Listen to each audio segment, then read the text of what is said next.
1 2 radio check. Real TV, we in here. Michael Israel, your host here. Good afternoon. It is 2 p.m. We're going live right now. 2 p.m. Eastern Time. Johannesburg, what's up? Atlanta, California. To my listeners in China, New York, Florida. Oh, goodness.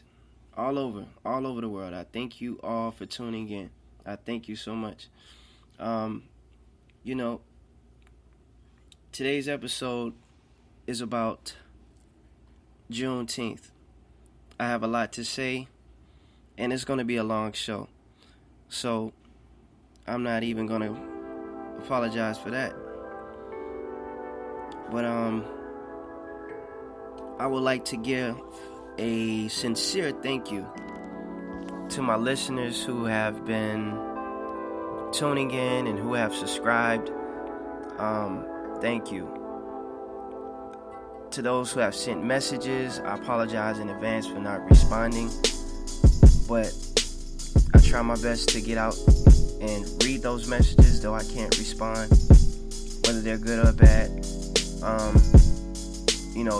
I just want to let you know I sincerely appreciate that, and maybe in the near future I'll have an email set up where we'll have a question and answers type of thing, or a form of better communication than a quick notes. So, before we start the show, we're going to take a quick break, and after that break, we're going to talk about some topics that are not on the mainstream news, and then we're going to jump right into the show. This beat right here is a production by a good friend of mine, Trey Hemingway. Let's get a round of applause for that.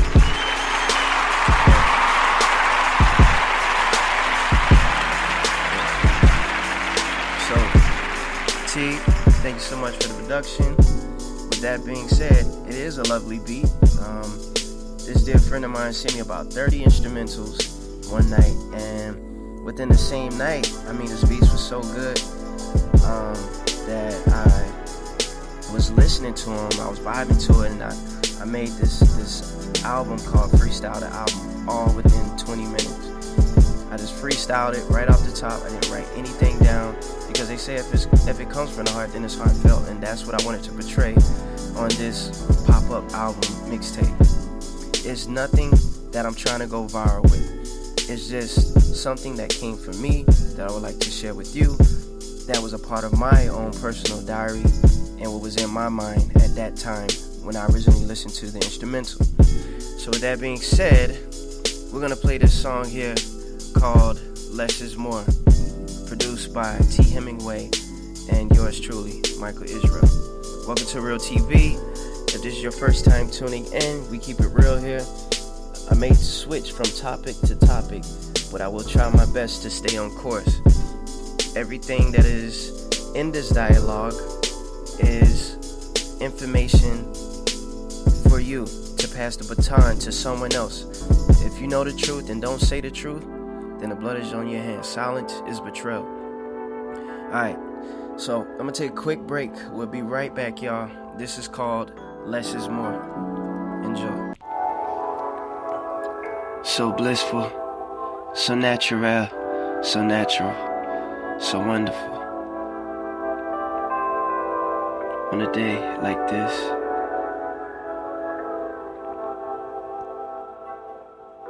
it's incredible. Make me wanna go outside and take my shoes, take a walk on the pavement. Take my shoes on the grass and just look at the clouds above and look at the ground around me. Listen to the birds, look at the bees. Sit on the bench, look at the trees. Think about life and think about the things that I need to do. The things that I want to do. I got plans and things that I'm gonna do. No more woulda, shoulda, couldas. I'm about to do it. I gotta do it. A mountain high I gotta climb. I'm on the top now. I wanna help others now.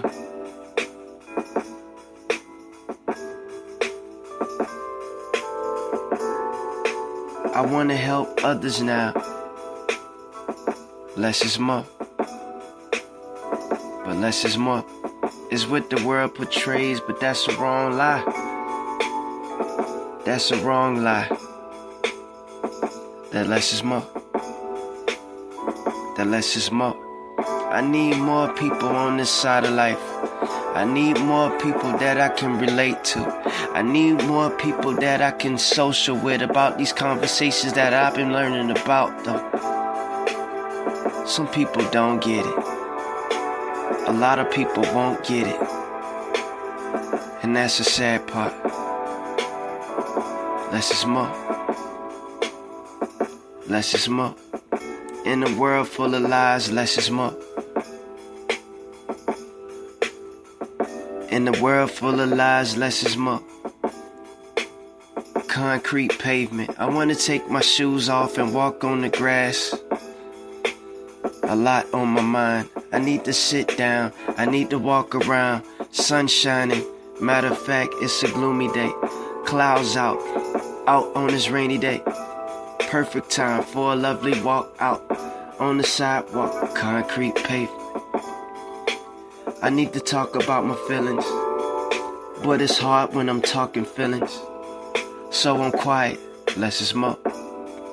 Now I'm quiet, cause less is more. In this world full of lies, less is more.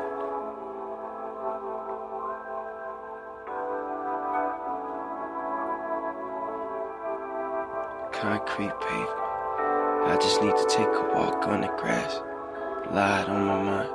Less is more. Can't talk right now. It's less is more. Thank you. Again, that was Less is More. Thank you for tuning back into Real TV. We're back. And first, before we get to the topic of the truth about Juneteenth, that's going to be the title of the show today. The truth about Juneteenth. And back to the basics. First, I want to discuss some things that are not on the mainstream news is what I call this topic here. Even though some of these shows, not shows, but some of this information that I am going to share with you is on the mainstream news. So this is from New York Times. And it says, what if tattoos could talk? That's what Nate Sigard, CEO and founder of Skin Motion, is trying to do with the Soundwave tattoo app. It works like this. Users can upload sounds and voices to the app, creating a waveform of the audio. They can print out these waveforms and have them turned into tattoos. They can point their mobile phone or tablet device at the tattoo and use the app to play back the sound. I don't know if you heard me on this one, but they have a tattoo now where you can create an audio file, whether it's a song, whether it's Daddy, I love you, Mommy, I love you, whatever chant or whatever quote or whatever speech, dialogue that you have that you want, you can create this into a tattoo. They'll then create this waveform, right? They'll create this waveform of that audible. And then they'll then take that sound wave and they'll print it out. And you take that sound wave printout to your local tattoo artist. And your tattoo artist is trained or should be trained to create this sound wave onto your body permanently. You then take any phone, any tablet, any mobile device to hover over this tattoo and it will play back the audible sound. We are subliminally being trained to accept the mark of the beast that is in the Holy Scripture. This is end time news.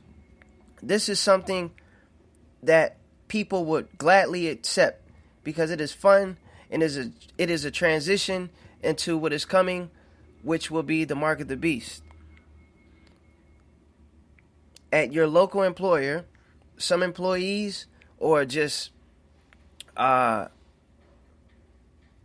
have it where in order to get in parking garages, you need a card to swipe the magnetic device. This is in a lot of private and gated communities that and upscale apartment complexes. In order to get into this apartment complex, you should either punch a code or you have to swipe a card to open the gate.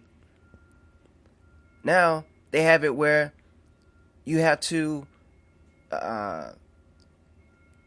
take fingerprints and swipe cards in order to clock in for your daily shift. It is all a part of a subliminal propaganda to get us to accept the form of the mark of the beast. They already have it in the dogs and the cats, these rice grain sized chips inside of them with GPS location devices and who knows what else. But moving on to the next slide. In the mainstream news, and we're going to deal with this, but it talks of Chris Brown reveals why he beat Rihanna. Now I want you to think about this. You have a young man back at the height of his career. He had some anger issues earlier in his career, according to the public media. And he went through this situation, quote unquote, where he beat Rihanna up. If Chris Brown is back at the height of his career, why would he come out in the open and just say, hey guys, hey CNN, Fox News, Twitter, Instagram, I just want to talk to y'all real quick. I just got something. I just want to just talk to you. I want to tell you why I beat up Rihanna. Why would he do this? Are you questioning why? Why is he doing this? Who's making him do this? And what's Rihanna's point of view on this? I'm going to tell it to you. I'm going to break it down. See, Chris Brown, his mother put him in this game when he was like 12, 13 years old. Before he even got signed, he couldn't even sign. His parents had to hand him over to the industry. And the things that they did to Chris, raping him, in order that he keeps the oath as a young man, in order so that he can have his stardom. These are the things that they're doing in Hollywood to him and many more. You've seen the video with P. Diddy licking his lips, talking about, and Rick Ross, Rick Ross, 50 Cent, Floyd Mayweather, naming names. Who is he naming names for, and why are you licking your lips? But that's a whole different story. They rape these young men, and then these young men then get tattoos to cover their body because they feel like they're less of a man, and tattoos make you feel more of a man when you have sleeves and you got them on your neck, you got them on your face, this and that. Lil Wayne says on the record that, I'm going to get them how baby did me. And it's on the record. You see it plain as day that Lil Wayne kisses Birdman on the lips. All right, so let me just get back on the subject. Again, this is Real TV. We're going to talk about things. We're going to have different dialogues. That's what it's all about. There's so much information to cover that I can give bits and pieces in one show, and I can have entire shows on those bits and pieces, and you still wouldn't have enough time to cover all the information that there is to know. Moving forward, why is Chris Brown revealing why he beat Rihanna? Here's the thing, and I'm going to say it straight. I'm going to tell it to you how it is. See, the mainstream control the news. They control the industry. They control the money. They control newspapers, the TV, the radios. They put what they want to put in the news. Rihanna did not get beat up by Chris Brown. It was a setup. It was a setup. And I may just do a show to break it down and explain why. But I'll give you a gaze. I'll give you a gaze of what went on. You see, this is why it's being brought back up. Recently, about 2 or 3 months ago, Chris Brown had an incident where there was a girl that was in his apartment, and Chris Brown accused her of stealing his jewelry. It was a big thing on TV. The CIA and SWAT team had to come to Chris Brown's house and get him out the house because he said he wasn't coming out. You got to come in and get me. And then he made a rant on Twitter, Instagram, saying, I hate the industry. I'm going to just keep my mouth shut. Oh, yeah. The industry never forgot about that.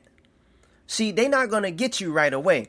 They're going to wait a couple months. They may even wait a year. They may even wait 2 or 3 years. They may even do you like Bill Cosby and wait to the end of your lifespan and get you. But they going to get you. Chris Brown said, oh, you know what? He gave his little rant and he said, you know what? Let me shut up. I'm going to keep my mouth shut. You know what? I don't even want to deal with it. Michael Jackson went through the same thing.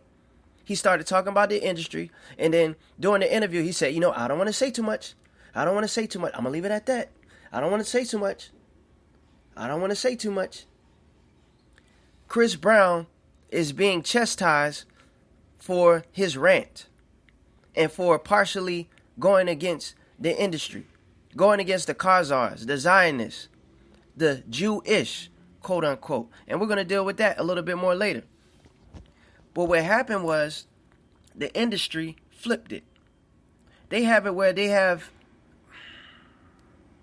you know, I don't even want to talk too much on this Rihanna case, but I will say this. I'm going to leave it and I'll go on to the next news. Here's the thing what's going on with Rihanna. And I'm going to talk a little bit about Jay-Z. I'm going to talk a little bit about Drake. See, Rihanna is replacing Beyonce right now. Beyonce has fallen off. Beyonce is becoming the old J-Lo. J-Lo had her thing going on back in the day with Shakira and all them and Mariah Carey. But she's falling off now. She has a family, this and this. Her and Jay-Z raised Rihanna to become the Satanist, praising person that she is to be. She's more ruthless. She does witchcraft like the rest of them. And she's to replace Beyonce. So this is another ritualistic type of propaganda that is going on not only for probably Chris Brown, but for Rihanna. And Drake will be replacing Jay-Z as the new rapper. Jay-Z has not made an album since 2013. Jay-Z cannot bounce back right now. Why? Because Kanye made a rant saying, Jay-Z, you got killers, man. Don't shoot killers at my head, bro. Why can't just talk to me, bro? You're not even seeing my kid. See, this is still in the public air. Jay-Z can't just come and bounce back with a new album right now because his label is a little shaky right now. He has to stay in the shadows for a little bit. Because if you pop out right now, Jay-Z, you're going to have a couple interviews and a few things that you need to talk about with Kanye and what's going on with him. And the industry doesn't want to deal with that right now. And pray for Kanye. Pray for Ye. He's going through some things right now. They did some things to Ye, messing with his mind, put him in a sunken place, whatever. But Drake will be replacing Jay-Z. Drake won 13 Grammy nominations the other day. And he would have took the crown that night if he would have showed up. But Diddy took the, I don't know if it was Diddy or Snoop, took the award on his behalf. If he would have been there that night, they would have called him king of the industry, though he don't write his lyrics.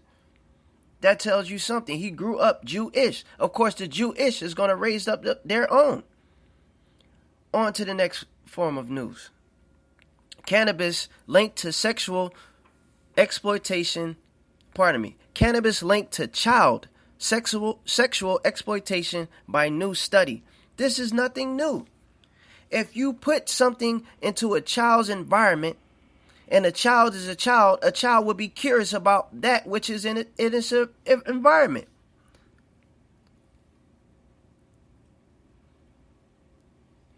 You cannot smoke around children because even though it's bad, and the child somewhat knows that it's bad in its undeveloped conscious mind, still is curious and is still motivated to do that which is bad because mommy and daddy is doing it.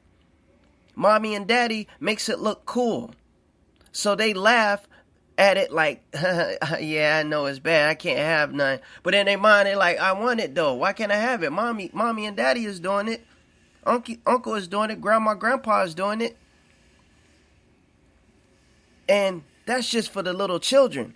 But the teenagers have always been under peer pressure in school about many things. Friends, family, etc. And when anybody is under the influence of drugs, of course sex can come into play. Hence, your boy Future has a song called Molly Percocet. Slipping Molly's and Percocets in drinks, talking about freak hoes. Excuse my French. Hoe is also a gardening tool. But he's talking about freak hoes in this song and about Molly and Percocet. And then you got the women and the guys who are not even about that life or knows anything about it, has to Google the stuff and dancing to it. Because the beat is like, wee-oo, wee-oo, wee-oo. You know what I mean?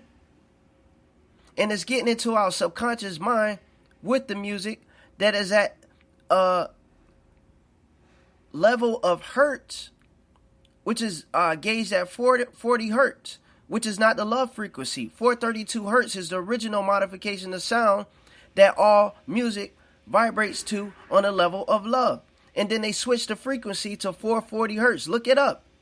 But that's a whole different conversation. So, with cannabis being linked to child sexual exploitation, I don't see how it's a new study. I don't see how this is new. This has been going on, not just in America, but in third world countries, whether it's India, Bangladesh, Thailand, etc., where they're prostituting these kids, etc. Moving on. Not on the mainstream news, and this is just downright a shame. I'm going to say this before I say this. Yesterday, in Disney, Orlando, Florida, there was about 17 people that had poop fall on them from geese. Why are they making this a live news thing? You know what I mean? Well, you be like, well, why is he making this a live news thing? Why are you talking about it then? This is why I'm talking about it, because Disney is gay. Walt Disney was gay. He's a third-degree Mason. Of course they're going to talk about poop down in Disney when they're sodomites. All they do is molest children. Do you know the percentage of women that work at Disney getting jobs? No, I'm not talking about your Cinderellas and Minnie Mouses. I'm talking about corporate. I'm talking about the ones that actually do the illustrations for the movies and cartoons that you go watch with your children to help brainwash your family. It is less to none. They don't hire women. And yes, Disney was all about pedophilia. Moving on, they're talking about in the mainstream news is fountain of youth found in poop. This is in Burlington, Vermont.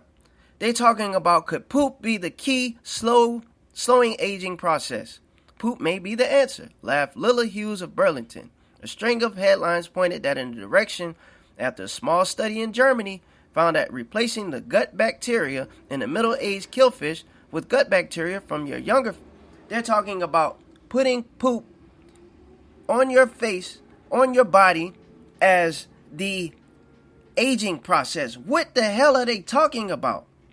First is Kim Kardashian and these other celebrities taking their own blood drawn from them and then placed back on their face to make themselves look young.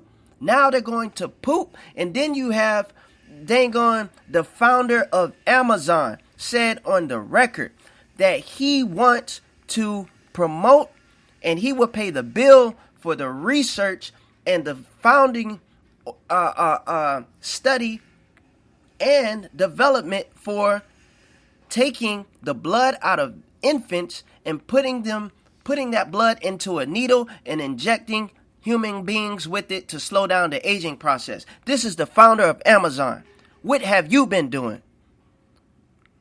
What have you been doing on your Saturday and Friday nights?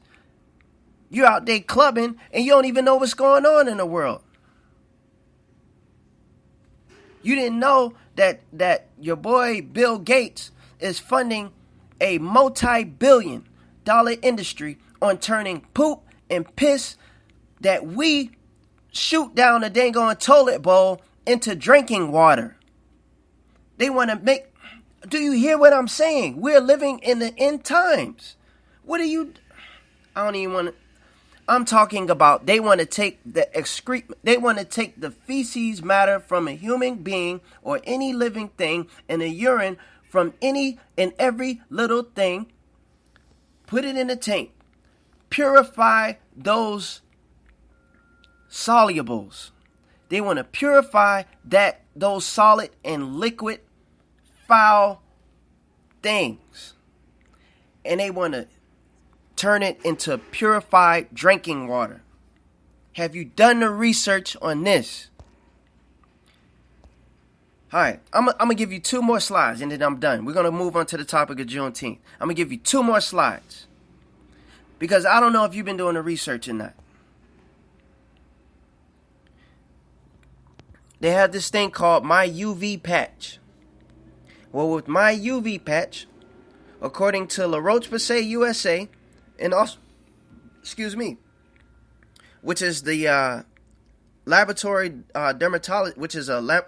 dermatologist company.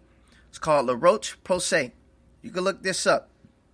All right, they have this thing called My UV Patch, where it's like a sticker that you put on your hand, and when you peel the sticker off, out looks exactly like a RFID chip. If you don't know what RFID chip is, pardon me. It means radio frequency identification chip. It's like the sticker looks like the little it looks like the little stickers that you would get out of a 25-cent bubblegum machine. And you take it out and you peel the sticker and you put a little water on it, and then a little fake tattoo lasts for like 2 or 3 days. Well, this lasts about 2 or 3 weeks. And what this UV patch does is it's a UPS tracking device in case you get lost. So what is this about? Moving on. Since a lot of y'all think that this stuff, put it like this. I want to go ahead and say this, and I want to make it clear. This show, Real TV, is not for entertainment. If you want entertainment, you go watch your Love and Hip Hop. You go and watch Empire or whatever the hell else is out there right now that you want to go watch.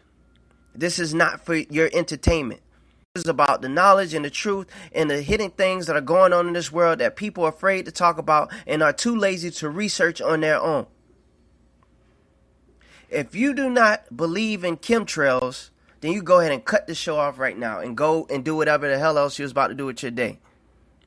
If you see those X's in the skies and Z's in the skies and parallel lines in the skies, and you don't believe that the government has planes that are affiliated with the United States Air Force that go up there and spray these things, these chemicals in the air, then you go ahead and cut this show off right now, because what I'm about to say right now is so plain.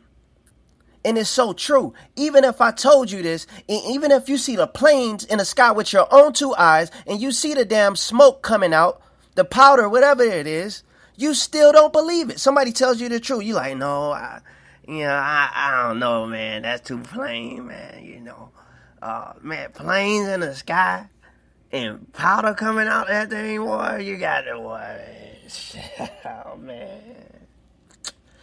Shoot, hey, let me get another bill. Go ahead. Yeah, girl. Put a little, you add a little more barbecue sauce on that for me. But no, brother, man.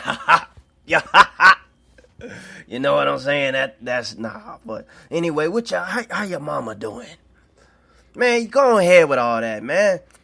Listen to this. This is according to space.com, and go on your phone, Google it, bang it, or go to nasa.com and find this out on your own if you don't believe me. I'm going to leave it at this slide, and then we're going to talk about Juneteenth. All right? It reads, this is on, by the way, this is on June 11th. Today is June 12th, so this is yesterday, okay?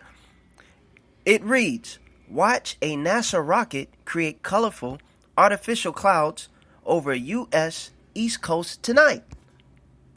Did you just hear what I said? Watch a NASA rocket create colorful artificial clouds. Colorful artificial clouds. Hold on. Let me reiterate. Colorful artificial clouds. Colorful artificial clouds. Colorful artificial clouds. Yeah, see? Colorful artificial clouds. Maybe you heard me then a little bit better. That's what they're doing. And then it reads, artificial clouds should be visible shortly after 9 p.m. All right. So you see the chemtrails in the sky, and then people tell you that the government create clouds, and you still don't believe it. You still don't believe it. They had this in Back to the Future, back in the 80s. They've been doing this. If they telling us this now, how long you think they've been doing it? How long you been seeing X's in the skies, Z's in the skies, little Zorros up there? How long you been seeing this? This is nothing new. All right, now moving forward to the rest of the show. We're going to talk about Juneteenth and how it's a lie. Juneteenth is a big lie. This is the truth about Juneteenth. The truth is that they've been lying the whole time. There is no Juneteenth. Black people are not free. Black people are not free. Juneteenth entails that the African American race was freed as slaves under the Emancipation Proclamation under Abraham Lincoln. This is a lie. As I said before in my other shows, and if this is your first time tuning in, go back and click and go look and listen at my other shows. Or don't even listen to my shows. Go do your own research and find some other shows, or go to your local library, read your local magazines and papers, and you find out on your own. Under the Emancipation Proclamation, this was in 1865. Okay? Follow me. Listen closely. Use your phone if you need a calculator. Get a pen and paper if you need a calculator. Open up your ears, open up your mind, open up your heart to this information. It's about to get heated right now, okay? To all my Caucasian people, or my white people, my Asians, Indians, black, whatever, this is not, I just want to say that I'm not racist, okay? I mean, I love everybody. The word says love thy neighbor. Like everybody else in the world, for the most part, I have white associates. I have white, people in my family. And in my younger days, I engaged in relationships with different races.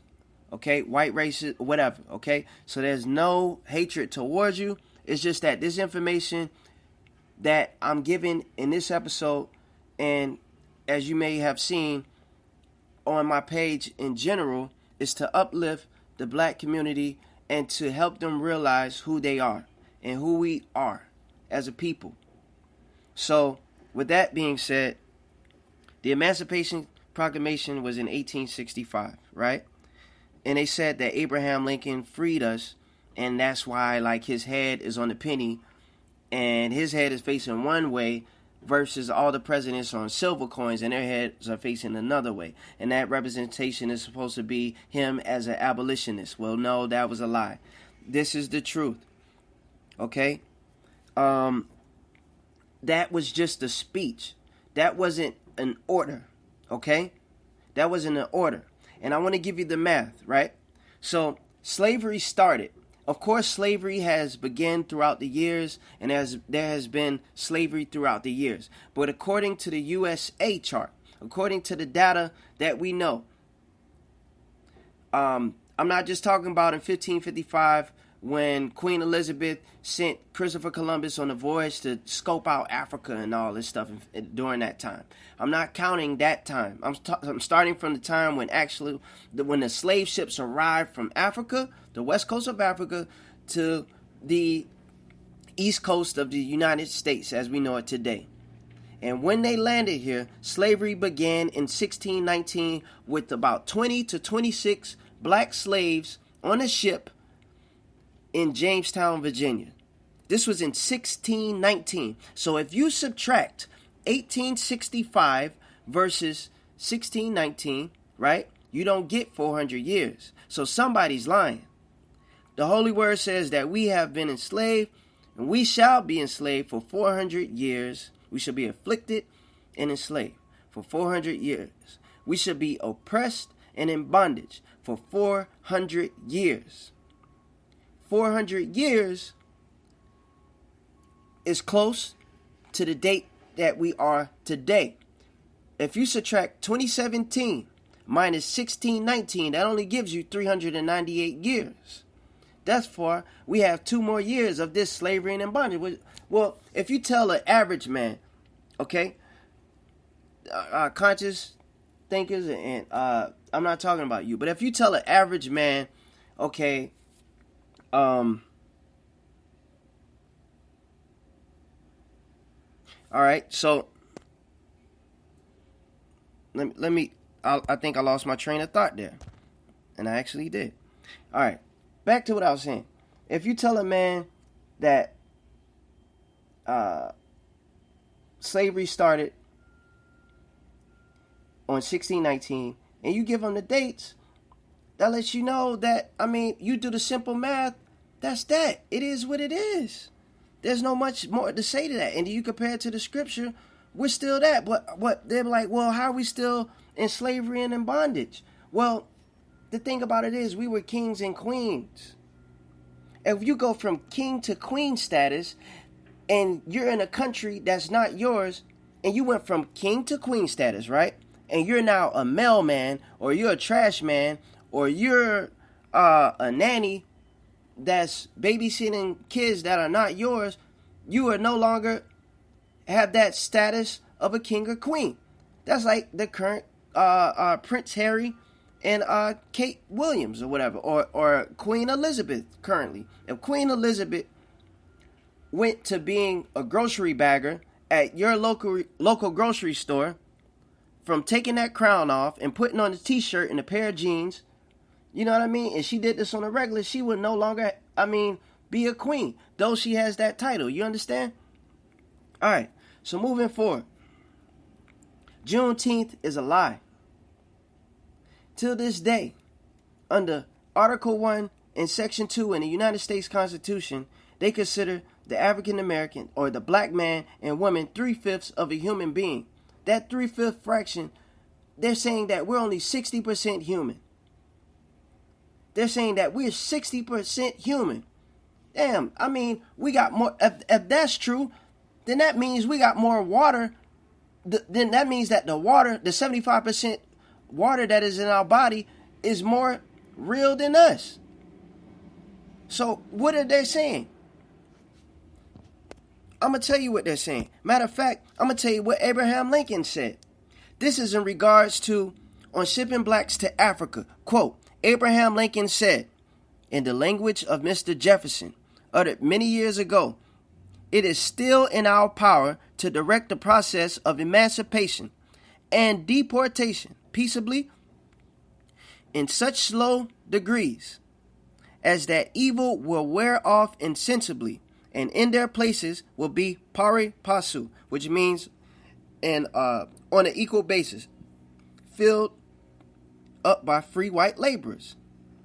End quote. This is what Abraham Lincoln said about outlawing slavery in the South before the rebellion. Quote, I have no purpose directly or indirectly to interfere with the institution of slavery in the states where it exists. I believe I have no lawful right to do so, and I have no inclination to do so. End quote. This is what Abraham Lincoln felt like about the equality of black slaves. Quote, I have no purpose to introduce political and social equality between the white and black races. Let me say it again. This is what Abraham Lincoln said about equality. I have no purpose to introduce the political and social equality between the white and black races. There is a physical difference between two, which in my judgment will probably forever forbid the living together upon footing the perfect equality, inasmuch as it becomes a necessity that there must be a difference. I, as well as Judge Douglas, am in favor to the race which I belong, having the superior position. End quote. I'm going to leave it at this. This is what Abraham felt about on interracial marriage. Quote, our Republican system was meant for a homogeneous people. As long as blacks continue to live with the whites, they constitute a threat to the national life. Family life may also collapse, and the increase of mixed breed bastards may someday change the supremacy of the white man. End quote. That's how your boy Abraham Lincoln felt. So the Emancipation Proclamation is a lie. Juneteenth is a lie. We are not free. We are still enslaved. We are still enslaved. We are still being oppressed. They're still killing Sandra Bland's. They're still killing Michael Brown's. They're still making Trayvon Martin's. They're still doing Eric Gardner's. And the list goes on. In 2016 alone, there was over 258 black men and women that was killed on the road by policemen. Either going to somewhere, coming from somewhere, at a place, they were killed. 258. And the problem is that we don't have nobody to talk for us. We don't have a country that we're backed by.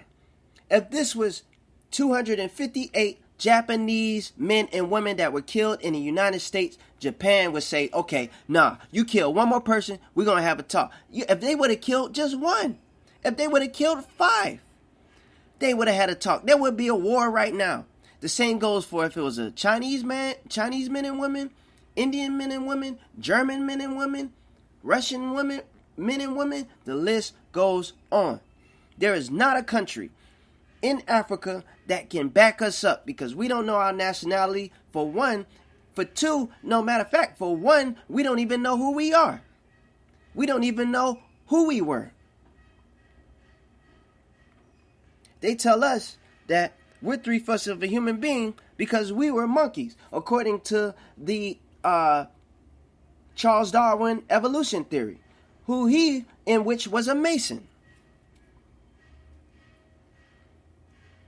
And so you have this Mason scientist come up with this stupid theory, and they preach this theory from a Masonic point of view, an unholy point of view, to preach to the world that this is the truth and this is what happened. Evolution. Nah. See, the thing about it is, let me tell you what the real monkey is about. See, the real monkey is that King Kong. They calling us King Kong. Oh, if we ever get loose, we'll take over the city. We won't just take over New York. We'll take over the world. That was just 1/8. We'll take over the city. We'll take your woman. Hence, that's why King Kong went after the white woman with blonde hair, blue eyes. No offense to my white ladies or guys. But to stay on subject, that goes on to say, when we talk about Planet of the Apes, Planet of the Apes wasn't just about that. It was basically white apes versus black apes. When you break down the psychological premise of the movie, what it was really about, when those apes got together, they were enlightened. They were being awoken. And they rose havoc. And the thing about it is this. We're not the colored people. Black people is not the colored people. Though we have different colors within our race. You got chocolate. You got Snickers. You got butterscotch. You got pecan. You got praline. You got butter pecan. You got pecan pie. You got gingerbread. You got banana nut muffin. You got lemon. You got lemon vanilla I mean, come on, that lemon vanilla, that's albino. We go from pitch black blue dark all the way down to the lightest of the lights, yellow white. With that being said, if you were to squeeze our arm, this is no offense, I am just giving you the natural knowledge and common sense. If you squeeze the arm of a black man or woman for 10 to 30 seconds and you take your hand off their arm, there is no change. But if you squeeze the arm of someone that is not melanated and you take your hand off their arm after 30 seconds, their arm would then turn blue, black, purple, red, pink. That is a colored person. That is a colored person. You take a woman and you line her up. You take a melanated woman and you line her up to a woman that is the color of a sheet of paper. An average woman, you'll notice that the melanated woman has hips, lips, thighs, and all, compared to the other women that will need shots of Botox and will need treatments of tanning. This is no offense. This is just how it is. If you go look at the original pictures of Kylie Jenner, Kim Kardashian, they wasn't originally like that. Their lips were pencil thin. I'm saying this to say this. We are full figured. We are in our natural state. We don't need Botox and implants. And I'm not talking about Nicki Minaj. We'll talk about her in a minute. But I say that to say that what animal has pencil lip lips? It's a monkey, right? Monkeys have pencil lip lips. I'm going to just leave it at that. We're not monkeys. We're not 3/5 of a human being. And Juneteenth is a lie. We're still in slavery. And just think about it this way. Think about it this way. And if I should be the one to tell you, then so be it. But the saddest part is this. The saddest part is this. The preachers in your church are not talking about this. The preachers in your church did not talk about Acts chapter 7 verse 6, how we are going to be enslaved for 400 years and afflicted. They didn't want to tell you how the black generation fell and what happened. We were not swinging from trees with bones in our noses. We built the pyramids. We had space technology. We invented everything that there is in this world first. But our history was covered up. The pyramids wasn't a good thing. The pyramids were built by us in slavery. Did not Moses have to come and tell Pharaoh, let my people go? God used them as a tool. And I want to say that to say this. Don't follow me. I don't care if I get likes on the show. I don't care if you say negative things on the show. I'll let the post be what it be. Because I don't care if you're following me or not. It's not about if you're following me. I could care less. I got other things to do in my life. This is just something I'm doing on the side. And maybe one day I can do this full time. But I'm saying that don't worship the instrument. You give credit to the creator. I am not the creator. I'm not the most high. So I say that to say, I'm not saying that I don't appreciate the comments when you say, hey, thanks brother, keep it up or whatever. But don't acknowledge me as God. I'm not a God. I'm a man. I gotta pee just like you do. I gotta pull up my pants like you do. I gotta feed my body. I gotta go to work or whatever. Baze. I'm just a human. I'm not an angel. I'm not a preacher, a pastor, none of that. Moses was a tool. You don't give credit to the tool. You give credit to the creator. You don't give credit to the violin. You give credit to the violinist. The same goes for the piano. You don't clap for the piano like, dang, that's a good piano right there. No, you clap for the piano player.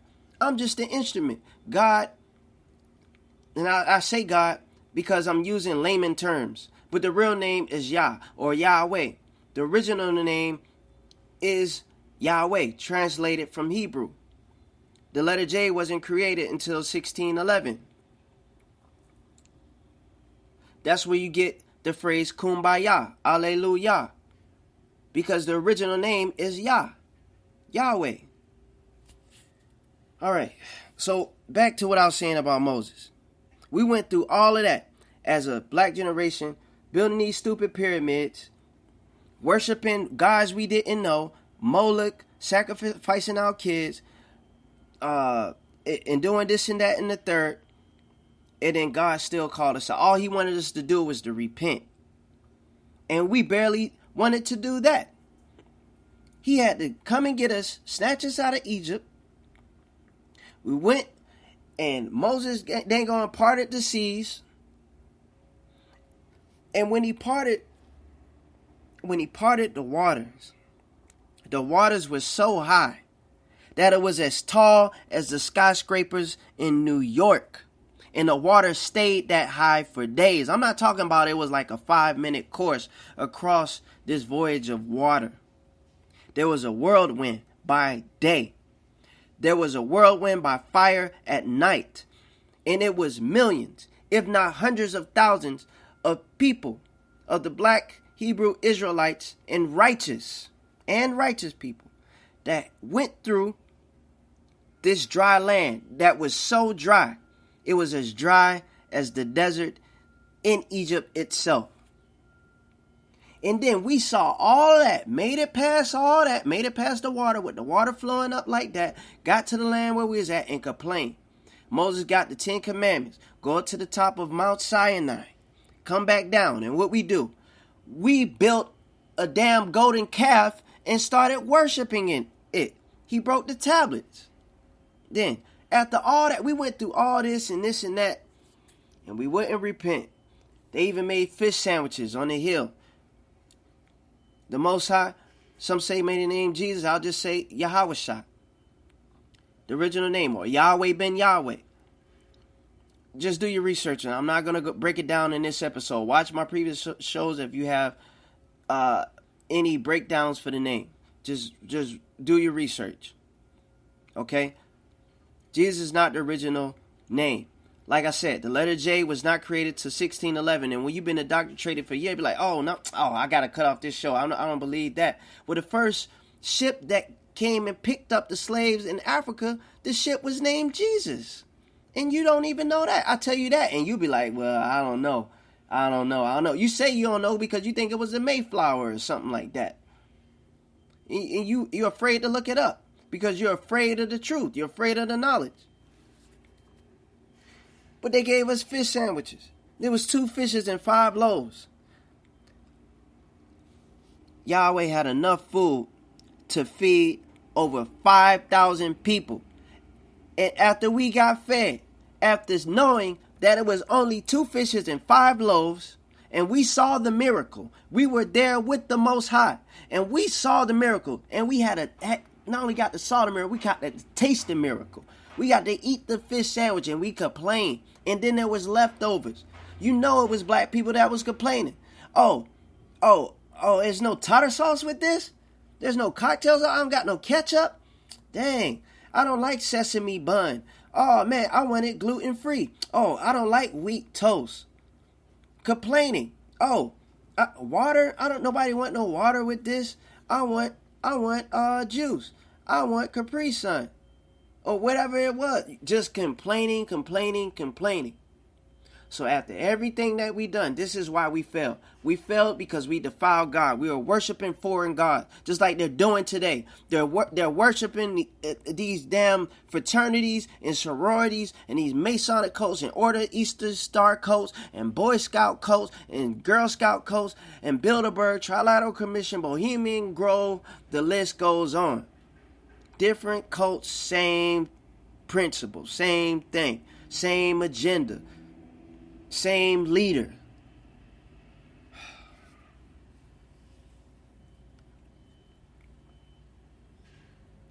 That's the problem. We don't know who we were. We ain't trying to know who we were. Y'all, some of y'all still think that Africans was Tarzan. No, Africans were more like coming to America. We had everything. And then we defiled God. And we wouldn't repent. So now it's a generational thing.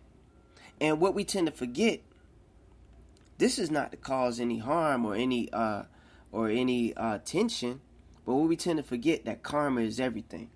What happened to us will happen to those who did it to us tenfold, thus far more, 100 times, 1,000 times worse. Because yes, we're supposed to be in slavery, but we were not supposed to be treated the way we were treated. Slavery can also be a good thing. We are slaves to our jobs, but our jobs do not whip us with chains and put us in shackles and mistreat us. Our jobs let us go to our jobs, be the people we are. We do our little time. We eat. We come back. Whatever. Blah, blah, blah. It's a consensus thing. It's a contractual thing. Well, that wasn't made with us. We were treated a certain way. And it's coming back. White people have to be recompensed for what they've done. Yes, this current generation didn't do it, but it's a generational thing. Yes, I didn't build the Egypt pyramids myself, but my fathers did, my mothers did. It's a generational thing. I am reaping what my fathers done. We are all reaping what Adam and Eve done. That's just how it goes. That's just that. And I apologize to you that your pastor has never opened up the book and preached to you about this. I'm not a preacher. I'm not your pastor. I'm not your deacon. I'm not your bishop. I'm not your apostle. Like I said, I'm just a regular man that just happens to know the truth. And I believe that silence is betrayal. When you know the truth, you say the truth. You don't say the truth, the blood is on your hands.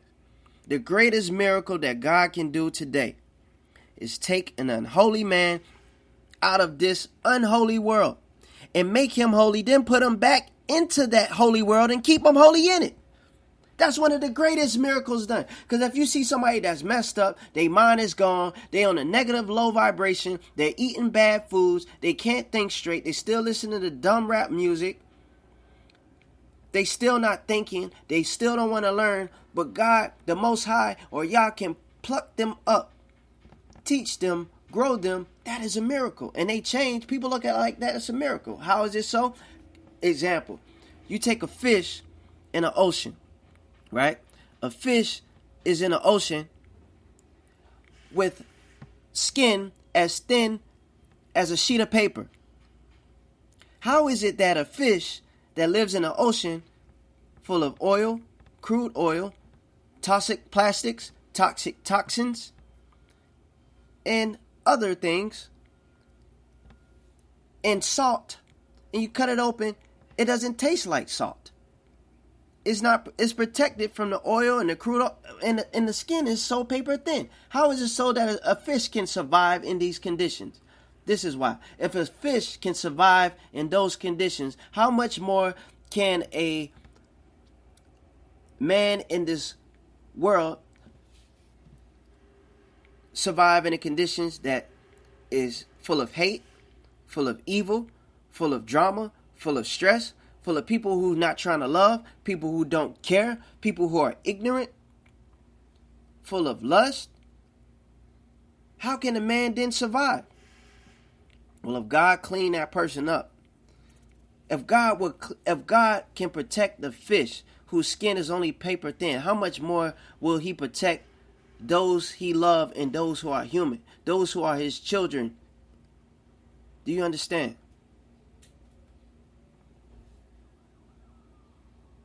If the people are not praying for their... pardon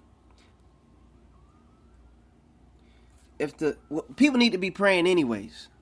So there's nothing to be pardon on that. We need to be praying all day. All day, all day, all day. Period. But if the pastors aren't crying for the people, then the people need to be crying for the pastors.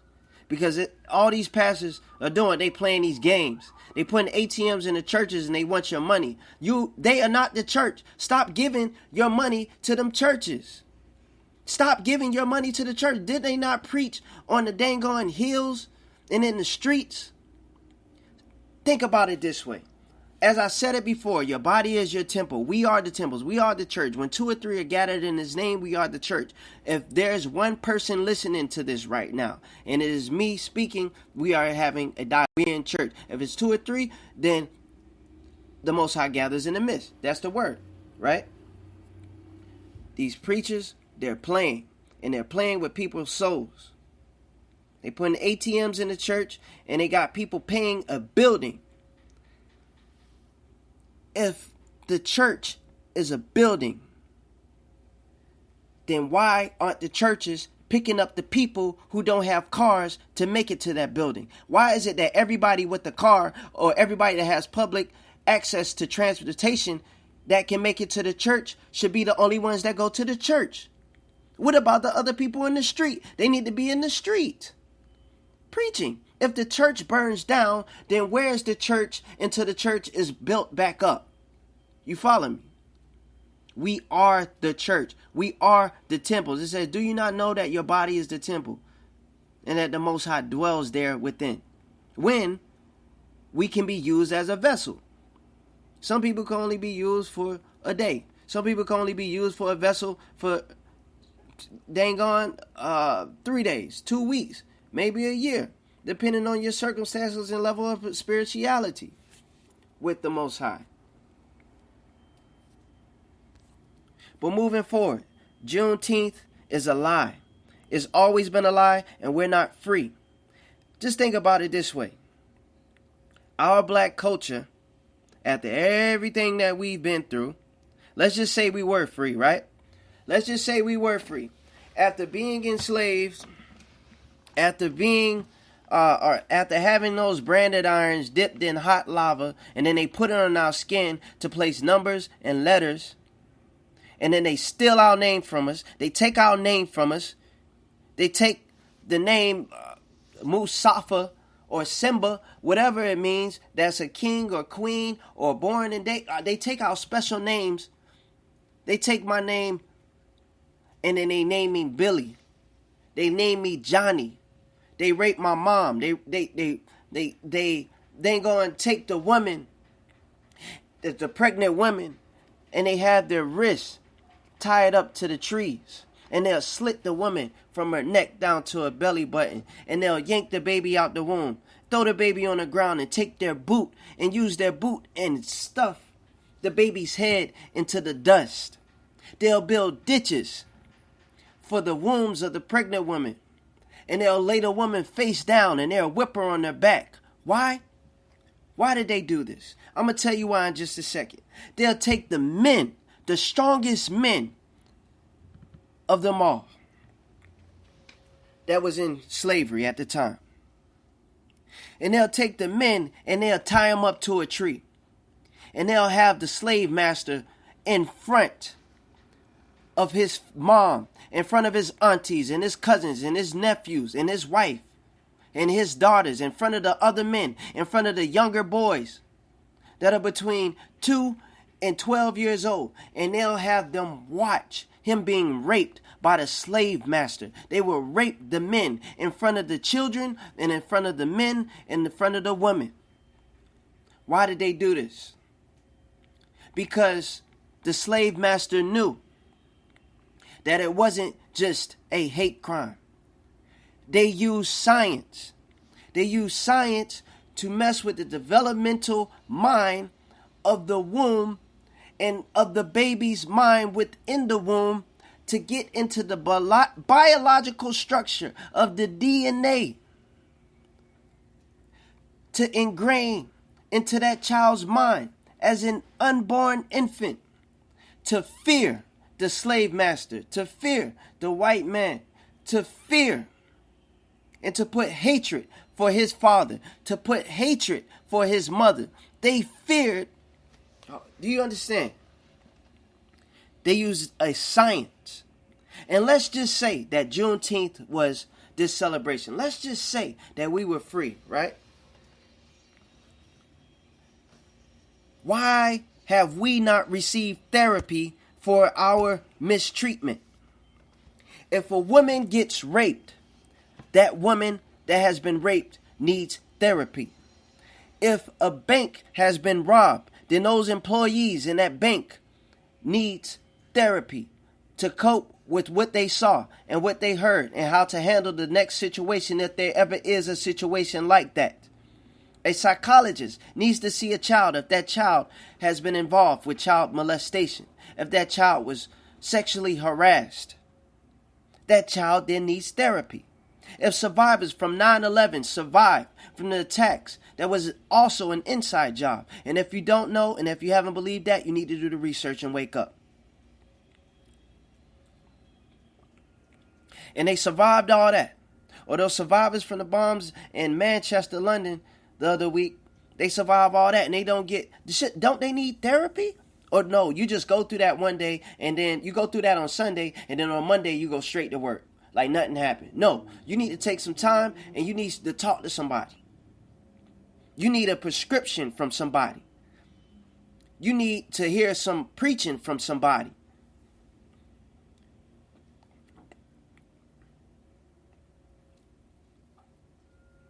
And if we were so free, where's our therapy?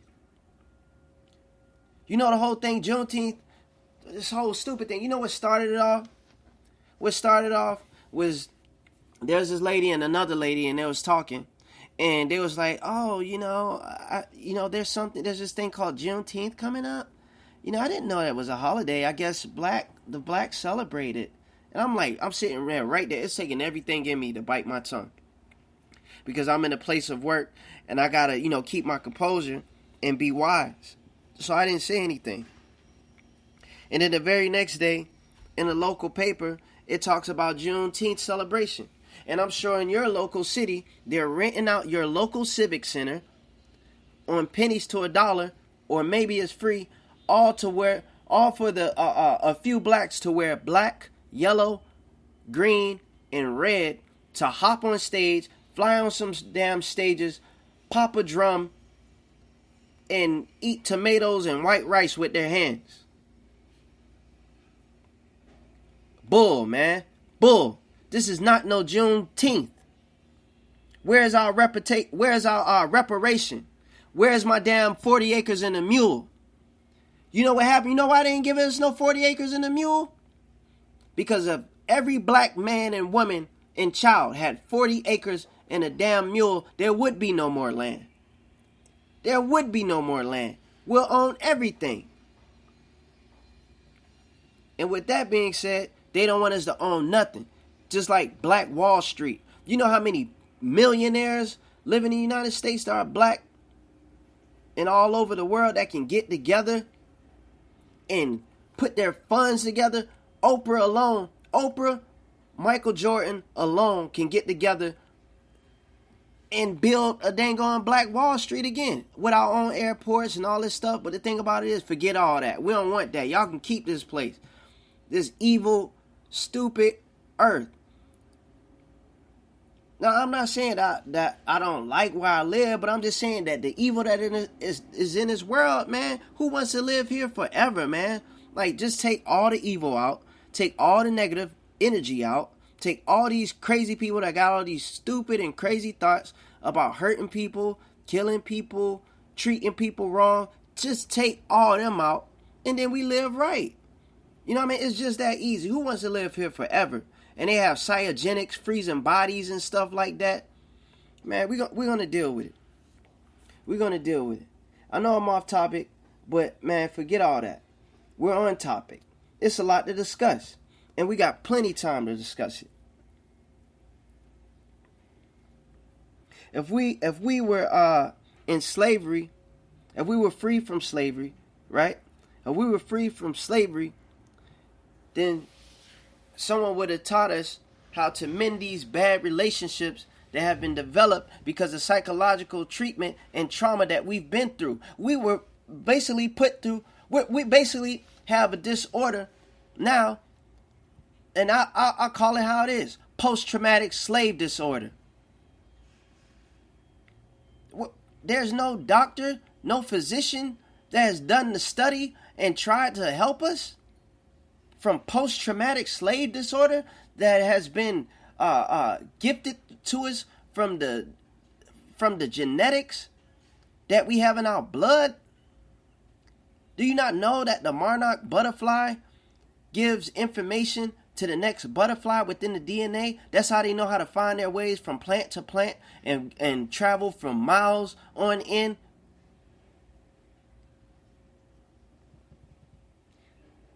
It's all a science. Juneteenth is a lie. This is the truth about Juneteenth, and we need to get back to the basics of what's what. We have bad relationships because we were in bad relationships. They made us do horrible things to each other, and now it's ingrained into our mind. There's still drama between light skin and dark skin. Was there not drama between light skin and dark skin in the slave master's house versus the slave that was on the field? They still got the brothers working in the kitchen, but they got the folks working in the front. I don't know if you caught me on that. But for those who know what I'm talking about, y'all know what I'm talking about. This is not no racist stuff. I'm just calling it how it is. This is just what's what.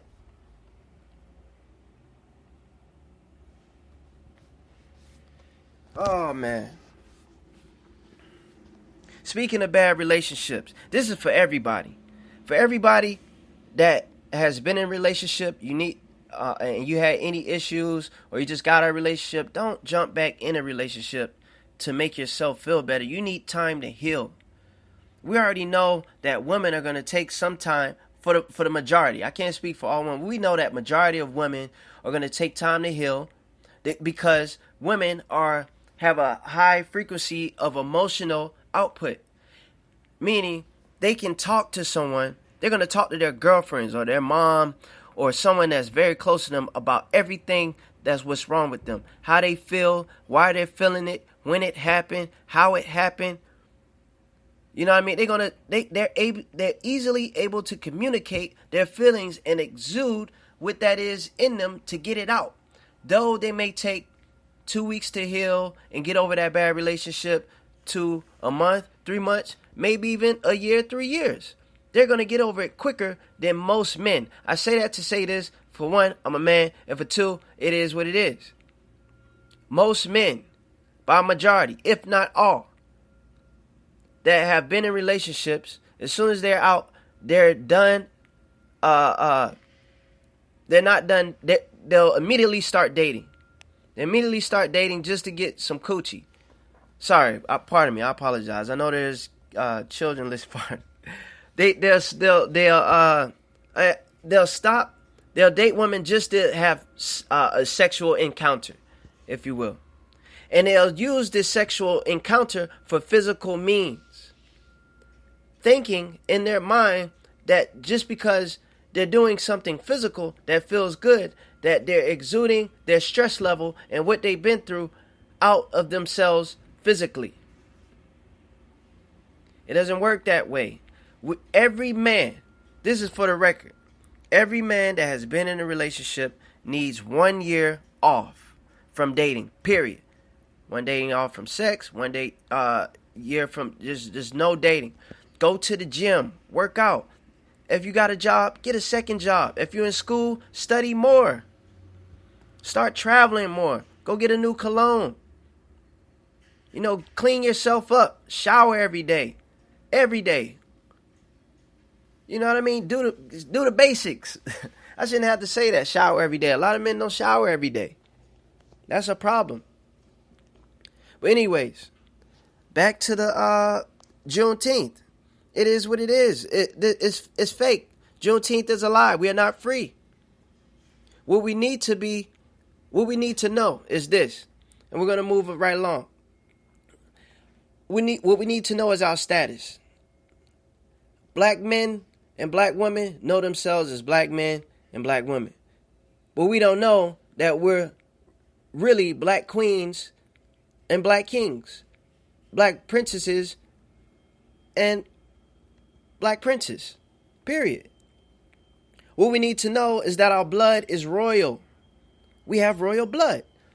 Even though we all bleed red, the melanated race in particular has royal blood. Why? I'll say this. Did you not know that the blood of all melanated people, all black people, all of them, the melanin itself goes for on the market for $365 per gram, and it goes up each year. That's per gram for melanin. That is the value of melanin. Of course our blood is royal. One of the Rockefellers just died like a month ago. No, what was his name? I don't even know. I can't. It was one of the Rockefellers, one of the old ones, right?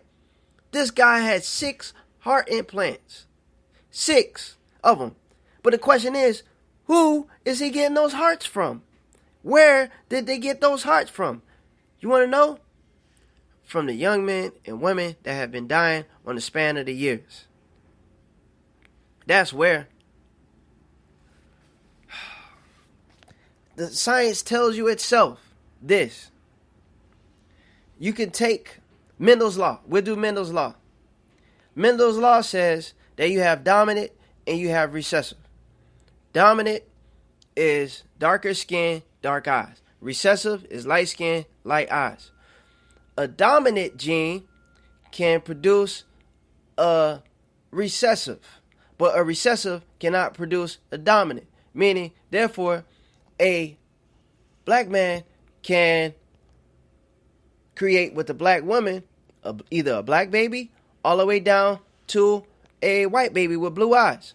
But 2 white people that are recessive in genetics cannot create a dominant gene, a black baby with brown eyes.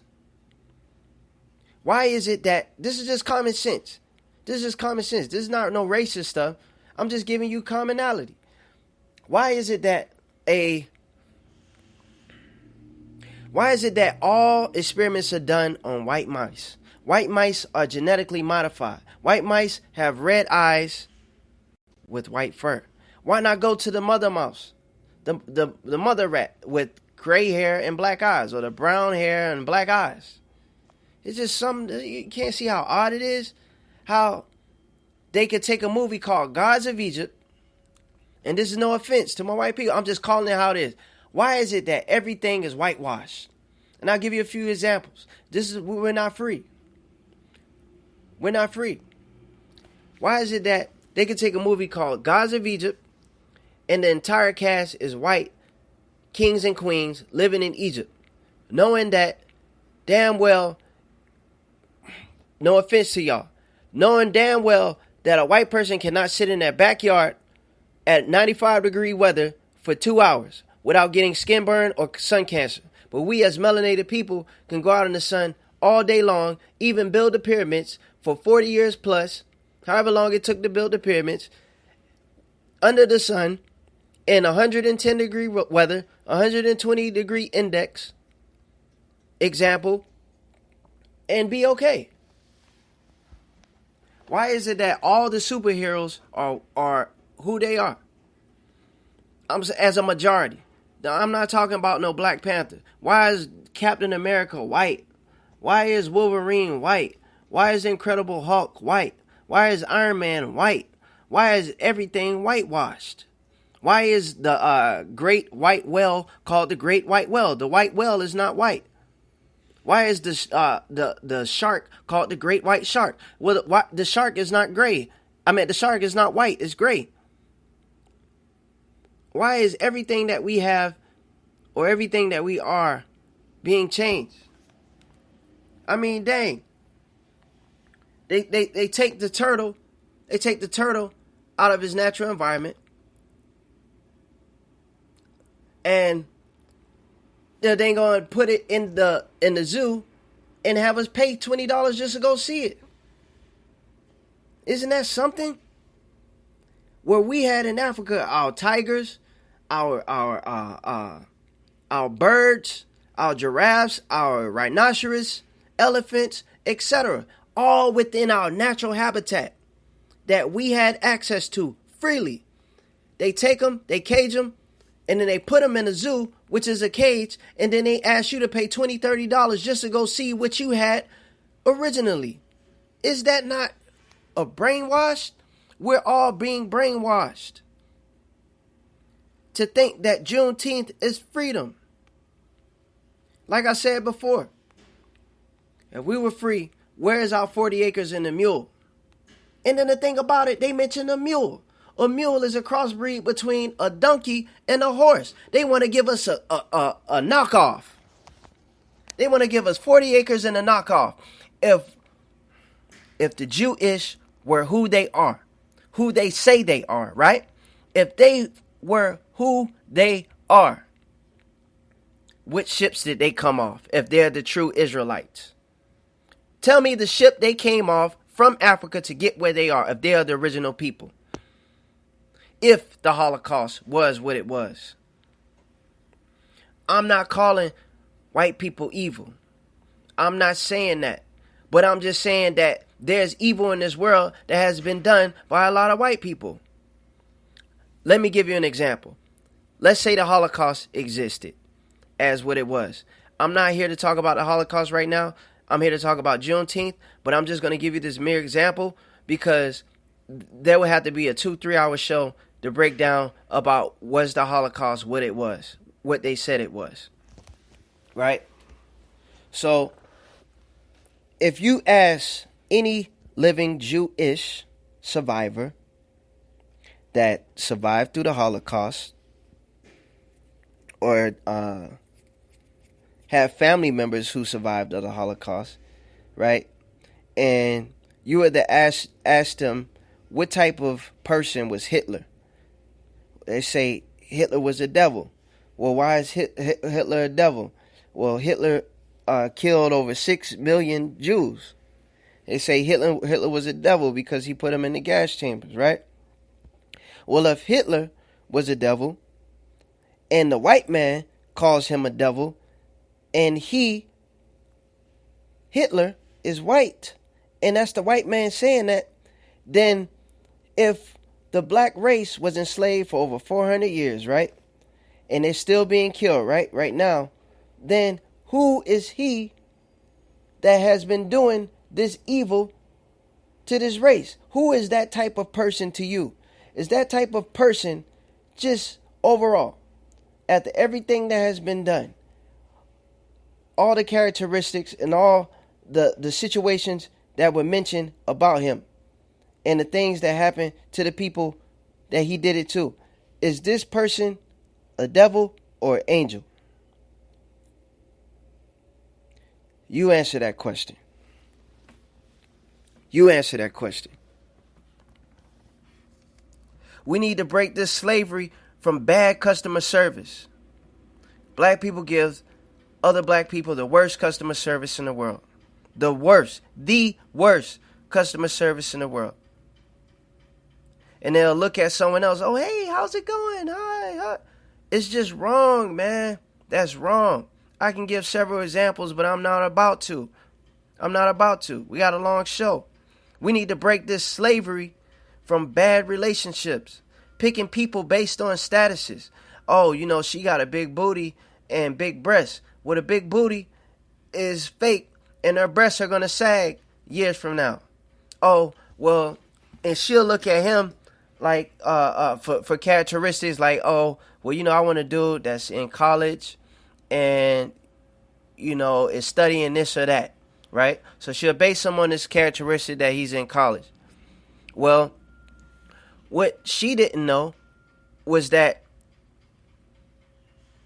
he's on college for a full scholarship to play ball, and his parents made him go, but he doesn't even want to play ball. He wants to be an entrepreneur.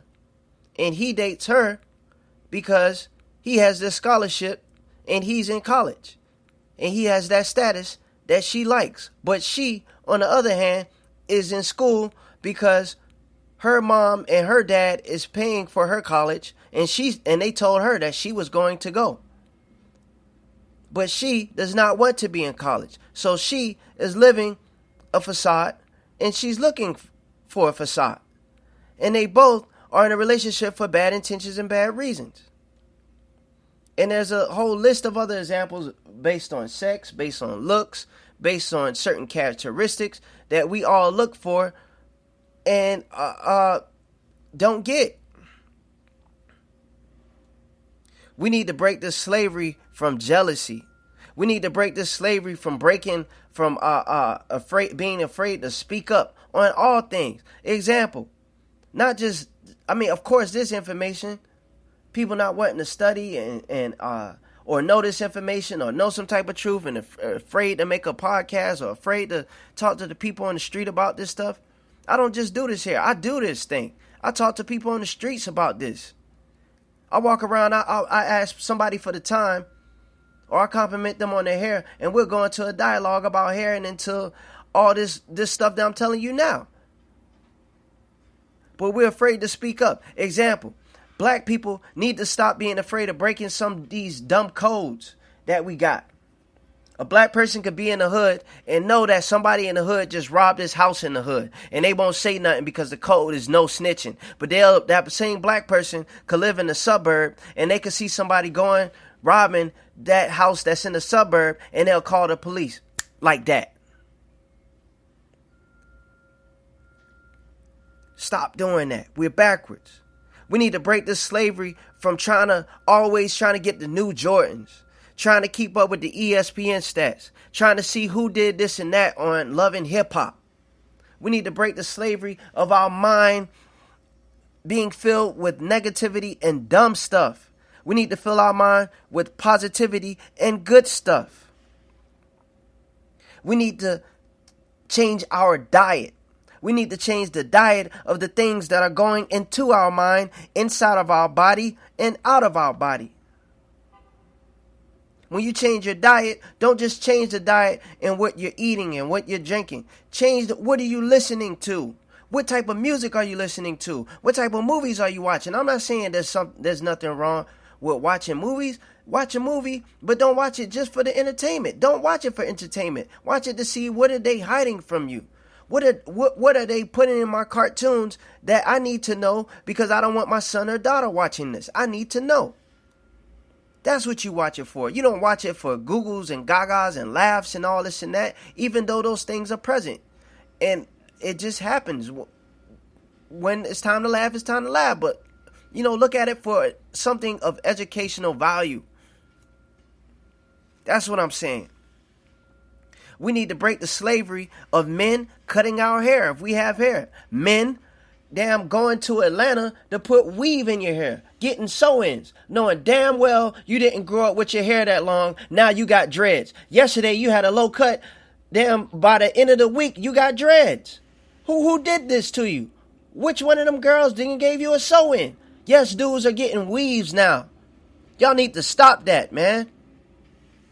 We got to stop that. I've been there. I had a rat tail and it wasn't that long, so I added an extendo on it. I had an extendo clip on my rat tail. That's what I did. Yes, I speak up. My hands are clean now. I can finito. I'm done. I've been there. Dudes gotta stop putting Beijing in their hair. Can't even say Beijing. It's called Beijing, not Beijing. Dyeing their hair.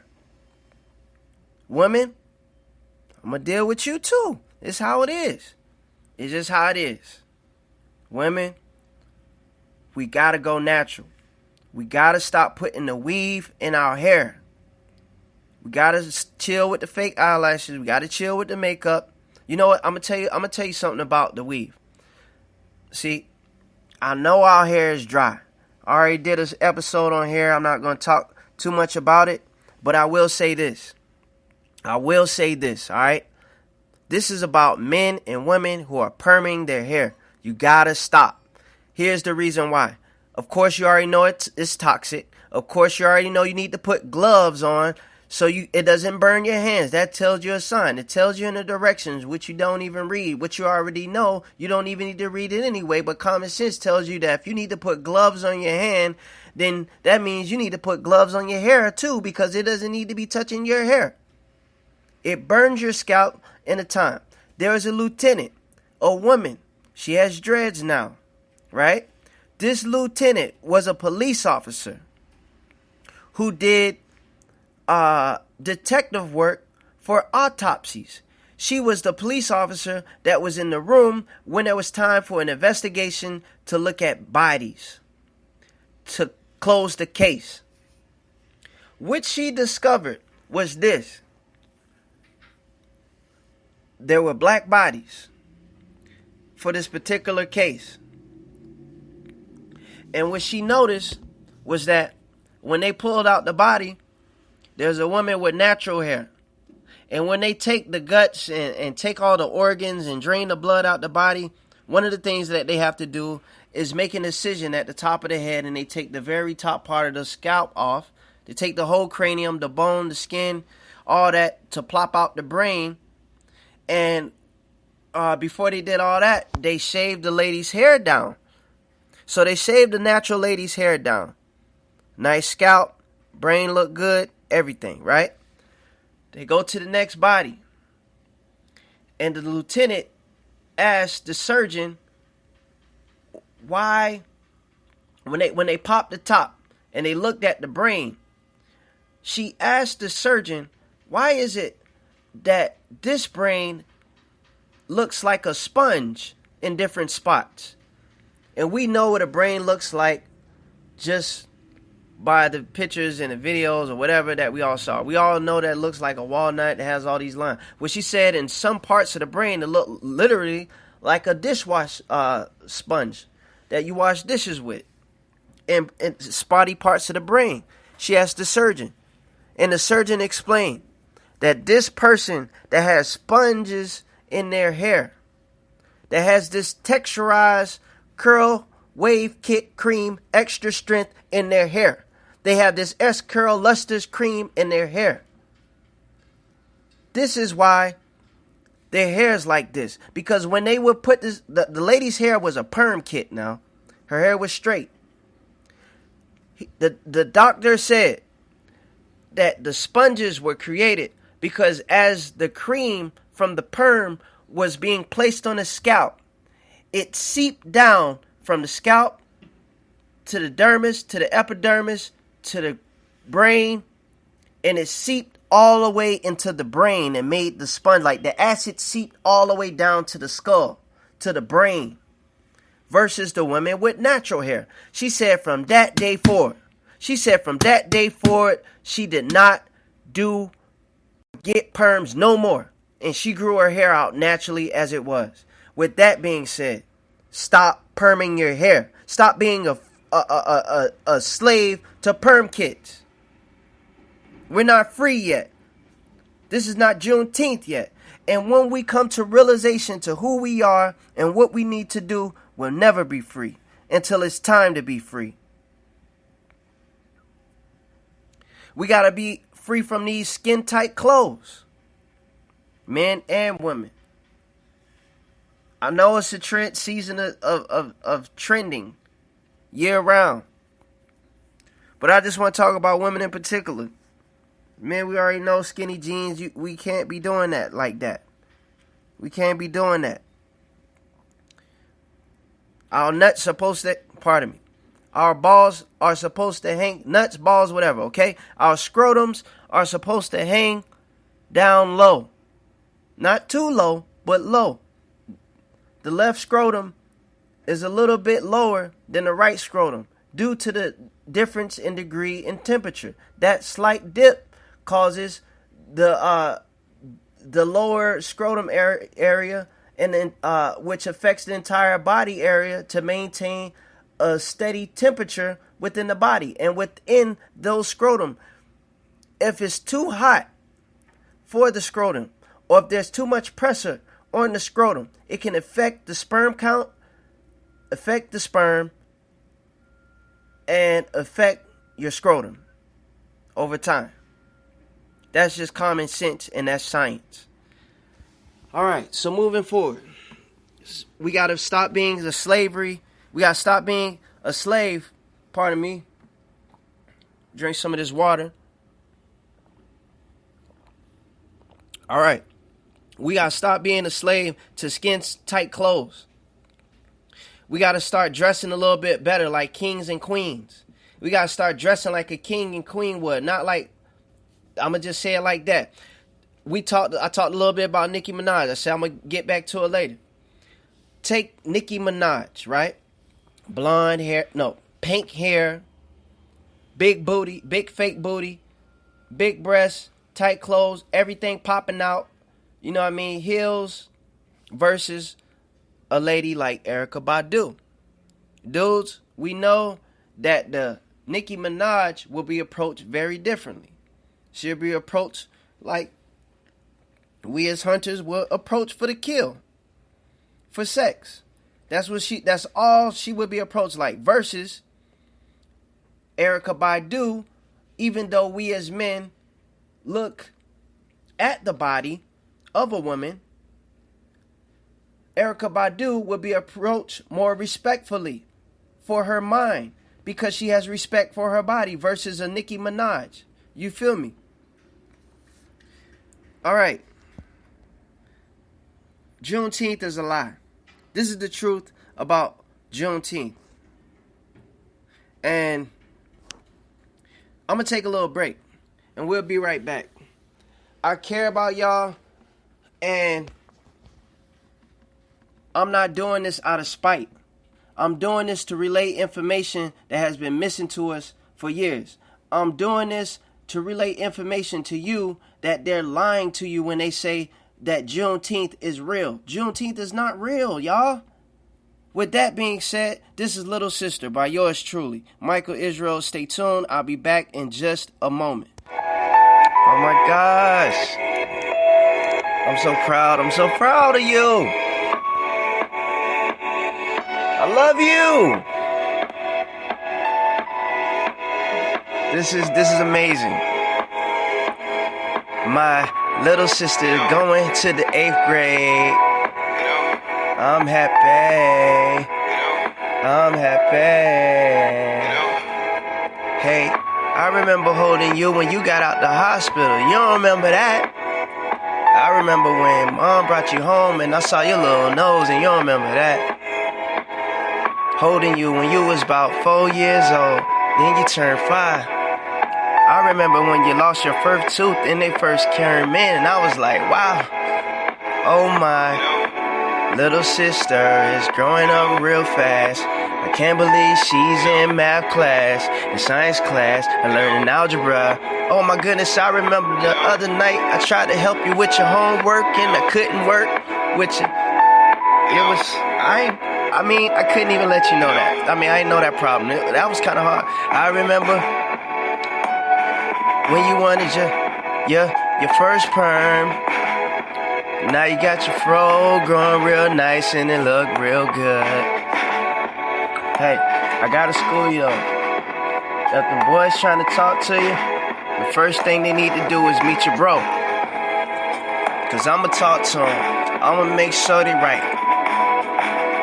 And don't ever mess with a young man if his mind not right, little sister. And my other sister with the kids, I'm proud of you. I'm proud of you. I know I don't say it a lot, but I'm proud of you. Raising all the kids. Raising my nieces and nephews. I thank you, and I'm proud to see that the woman that you are. Yeah. This your brother freestyling. This your brother freestyling on the song right now. The whole album is called The Freestyle. So you can laugh. Yeah, you can laugh. You can laugh, laugh, laugh. I'm just happy. I'm proud of you. I'm proud of all my sisters. Yeah, yeah, yeah. And I can't wait till the day you get married. I'ma be there. And I hope that your big brother catch the bouquet, yeah. All right, and we're back. That song was called Little Sister. That was a freestyle. And that's truly how I feel. We are all brothers and sisters, whether we're melanated or not, whether we're Asian, black, white, blue, green, burgundy, whatever it may be. We are all brothers and sisters. And the overall goal is to love. To put love first and to do better.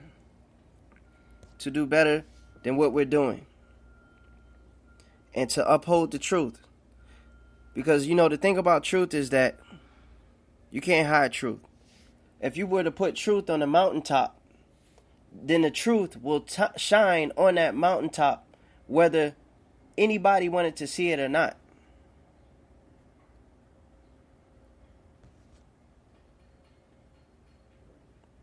And after everything that we've been through, we just gotta, as black people, we gotta start loving each other.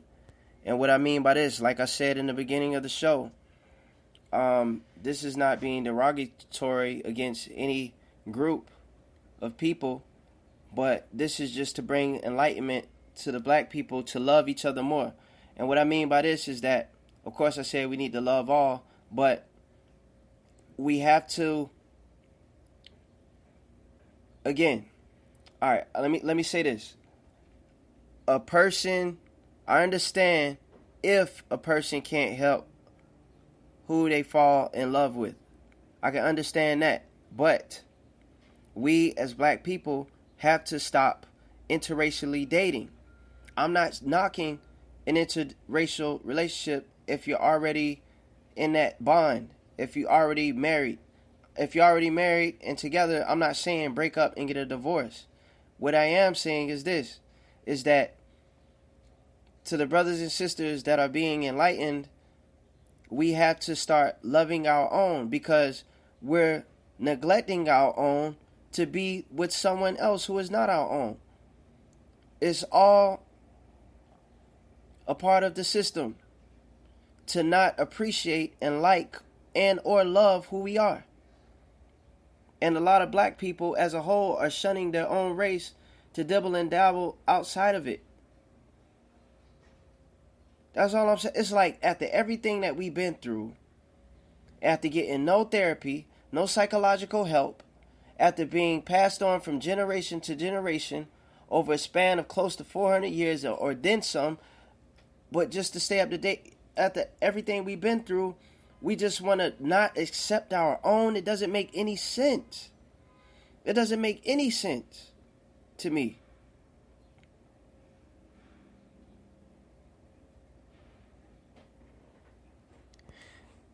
But this is the time that we're living in. This is the time that we're living in. In fact, speaking of time, I want to give you a scripture from Timothy, 2 Timothy verse 3. I only read a portion of it, and you can go and you can read more if you like. But this is just to let you know that we're living in the end, end times. There's a lot of evil in these days right now, and that we're not free. It's still June. There is no Juneteenth. Okay, it's a lie. This is the truth. This know also that in the last days perilous times shall come. For men shall be lovers of their own selves. Let's break that down real quick. For men shall be lovers of their own selves. Are not men and women taking selfies? Selfies. People taking pictures of themselves all the time. Every single day, like all the time. Selfies. That's just a basic, pure example for you. How people should be lovers of their own selves. Covetous, boasters, proud, blasphemers, disobedient to parents, unthankful, unholy, without natural affection, truce breakers, false accusers, incontinent, fierce, despisers of those that are good, traitors, heady, high-minded, lovers of pleasures more than lovers of God. That's the thing. It's not saying that there's anything wrong with loving pleasures. It's saying that there's people that love pleasures more than God. See, you can love God, but just don't love pleasures more than God. You understand? Don't love pleasures more than Yahweh. It says that there's lovers of pleasures more than lovers of Yahweh, having a form of godliness, but denying the power thereof. How can you be godly? You pray, you clap your hands in church and this and that, but you have no faith. You have no faith. I tell you that everything is going to be all right because your check didn't come through. And since you don't have no faith, your blessing is taking a while to come. You know what I mean? Your manager may have told you, okay, we had a discrepancy with your check. So instead of getting it on Monday, what you expect, you get it on like Wednesday because of, you know what I mean? You know what I'm saying? I can't think of an example right now. I've been talking a lot. So I'm a little foggy on that part. So pardon me, I'm going to move forward. But I'm just reading you some of this to let you know that we're in the end times. But we're not free from the time that we're in right now, from this time that we're in. And that's the truth.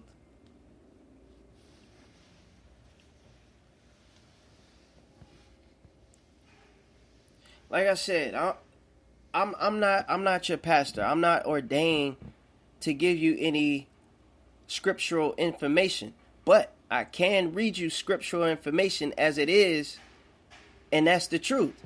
So if I read you like one sentence or one line or a few words from the scripture, then that's truth, because the scripture is truth. And it's not about following me. Don't follow me. Don't follow me. I'm just a man.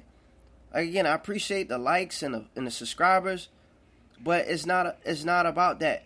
If one person, all right, 30,000 people could listen to this message, even though that's a lot of people. If 29,000 of the people didn't get the message, that's not a lot of people. If you know what I'm saying?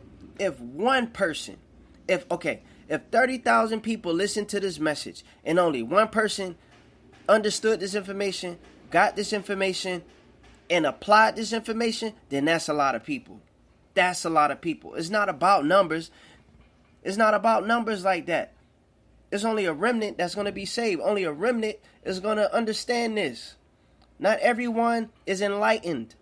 And not everyone wants to be enlightened. That's the thing.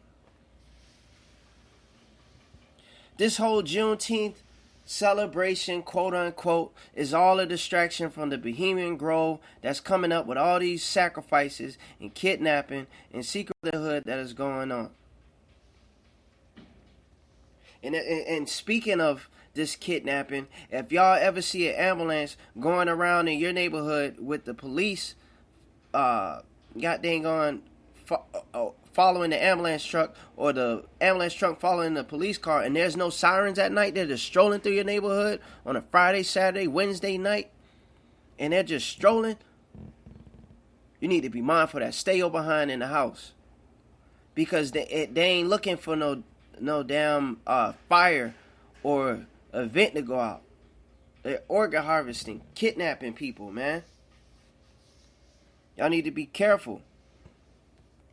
It's common sense when you go to Walmart and you look at their missing wall. You look on the chart where it says missing people, and you'll notice that the range is from like 5 years old all the way up to like 22, 23. It's a reason for that. These elite want these people at a certain age. They don't want no old 50, 60 something year old person to kidnap. They want young blood, and they do treacherous things to these women and children. Things that I don't even want to think about.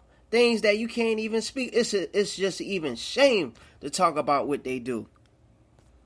Worse, it's a shame to talk about what they do in secret.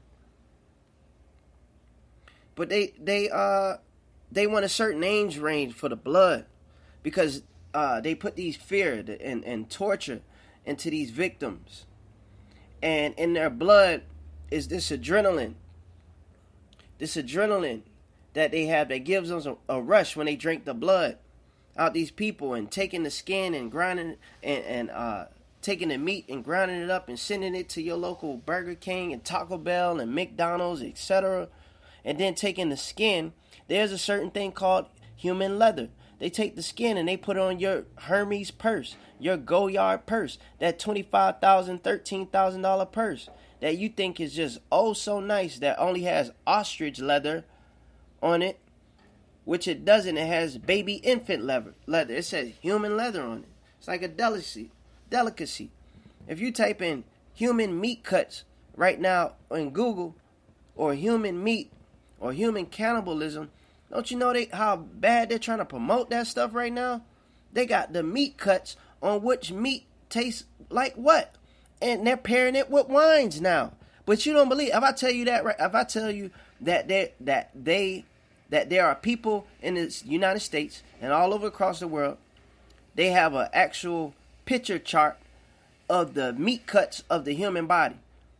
They have a picture of what the leg tastes like, what the thigh tastes like, what the breast, the buttocks, the ribs, all this and that. If I told you this, and this is on the record, they are trying to pair this thing.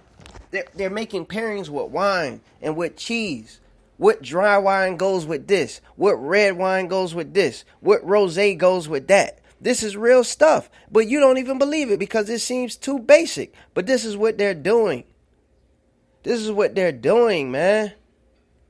Dang, man, the world is gone. See, the thing about it is just the world is ignorant. Nobody just wants to just open up their mind, open up their ears, listen, and get this information. Why? Why are you afraid of it? Why when somebody tells you something, oh, this nigga crazy. Oh, this dude is crazy. Oh, this girl is crazy. Oh, he's a conspiracy theorist. Oh, you start laughing. Oh, let me ask him. Ha, ha, ha. No, it's not funny. You're not researching. You don't even want to research. And that's the problem. You're still a slave. You are still a slave. You don't have to be black to be ignorant. You could be any race to be ignorant. This ignorance or idiocracy goes out to everyone who is not trying to accept this information and not willing to research this information. There's 64,000 black women that are missing right now in the United States, and nobody's looking for them.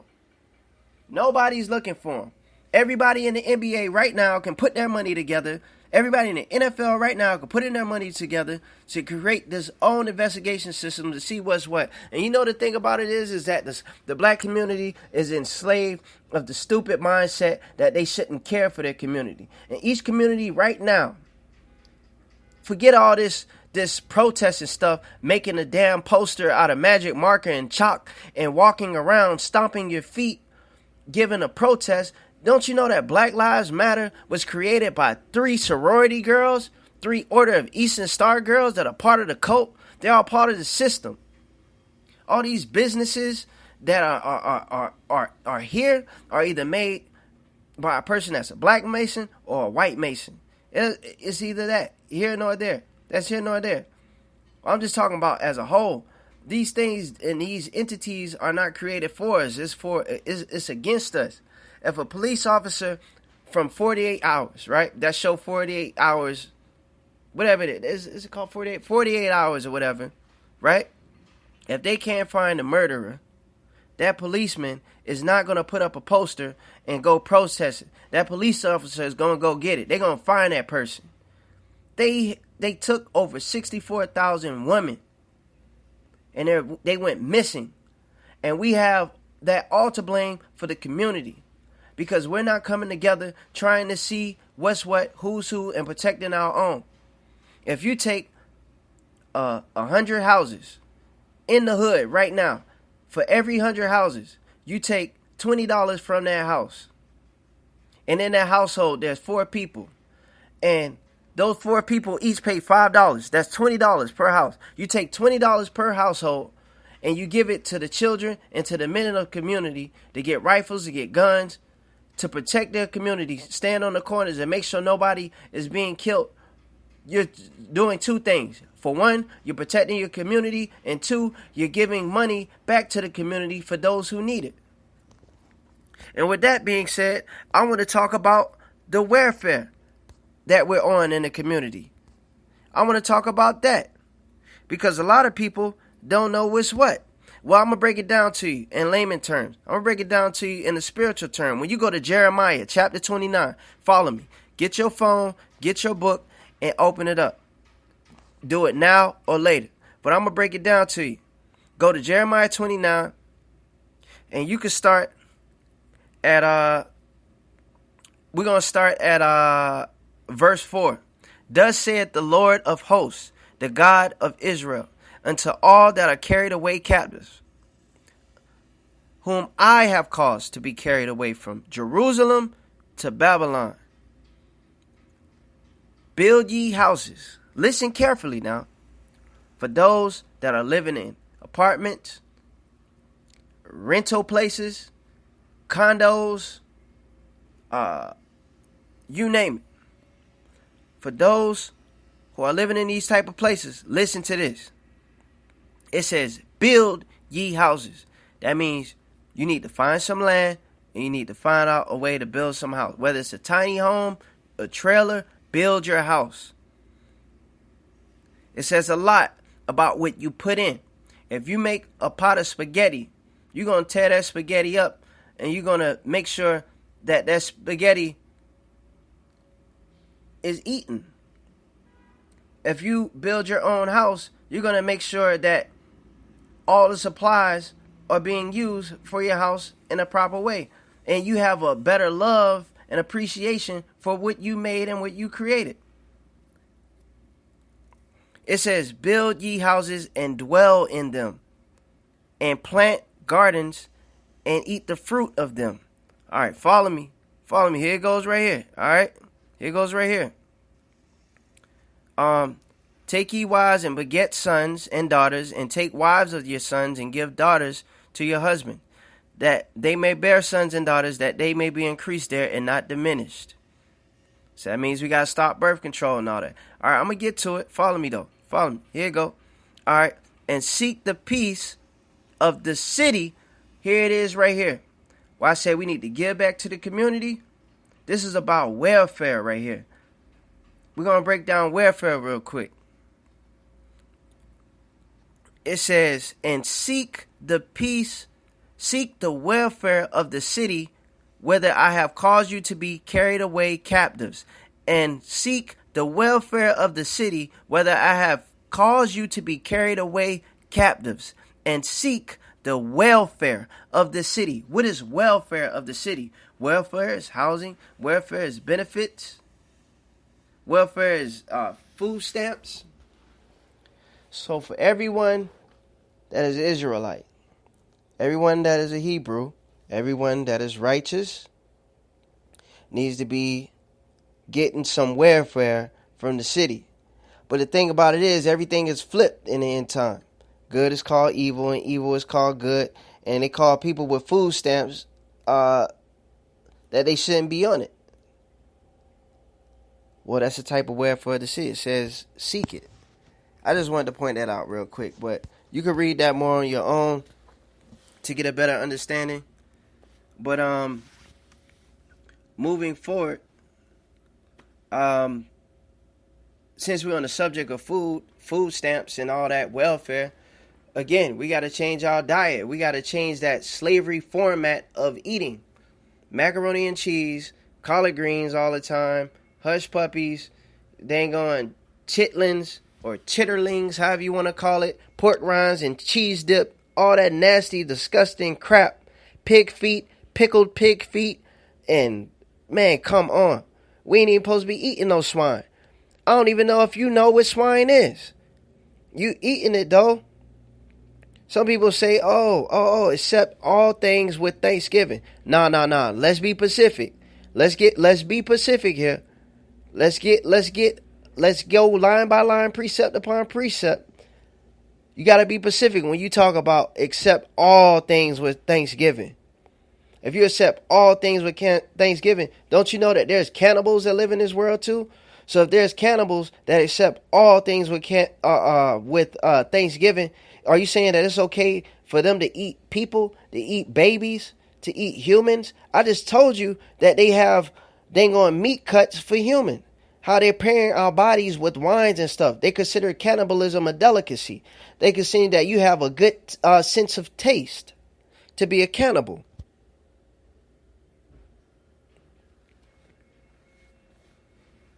We need to change this poor diet and drinking cow milk. Who said that cow milk was okay to drink? It's from a cow.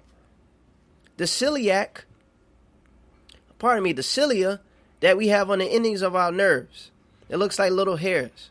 And it helps our cells flow throughout the body and through our intestinal tract. Well, what happens is when we drink milk, when we eat cheese, when we eat yogurt, these little cilia hairs get slicked down as if you're putting gel on your hair. And it's not able to do its job and move the food down the intestinal tract like it should. So what happens is they get coagulated. They get gelled down to the wall, and all this gunk, all that old nacho cheese, all them old Pop-Tarts and processed food is still stuck in your tract, in your bowel, them old hot dogs and stuff. And y'all wonder why they're getting, people are getting cancer, and men got to get prostate cancer. The USA Today told y'all last year on front page news that hot dogs causes cancer. That Americans and no one person should eat no more than 1.5 hot dogs per month. But you know, and you at a barbecue, you're going to eat about 4 or 5 hot dogs from off that grill. And you eating pork anyway. Stop eating that swine. Again, you don't even know what swine is, and you eating it. We got this slavery diet mindset. This is for everybody. Just stop eating that swine. Stop eating swine, yo. Stop eating swine, for real. Demons were put in the swine. They were, and they got, they ran off a dang on cliff. The pig is genetically modified. With the rat, the cat, and a dog. The pig is a genetically modified animal that you are eating. Just like you didn't know that carrots are genetically modified.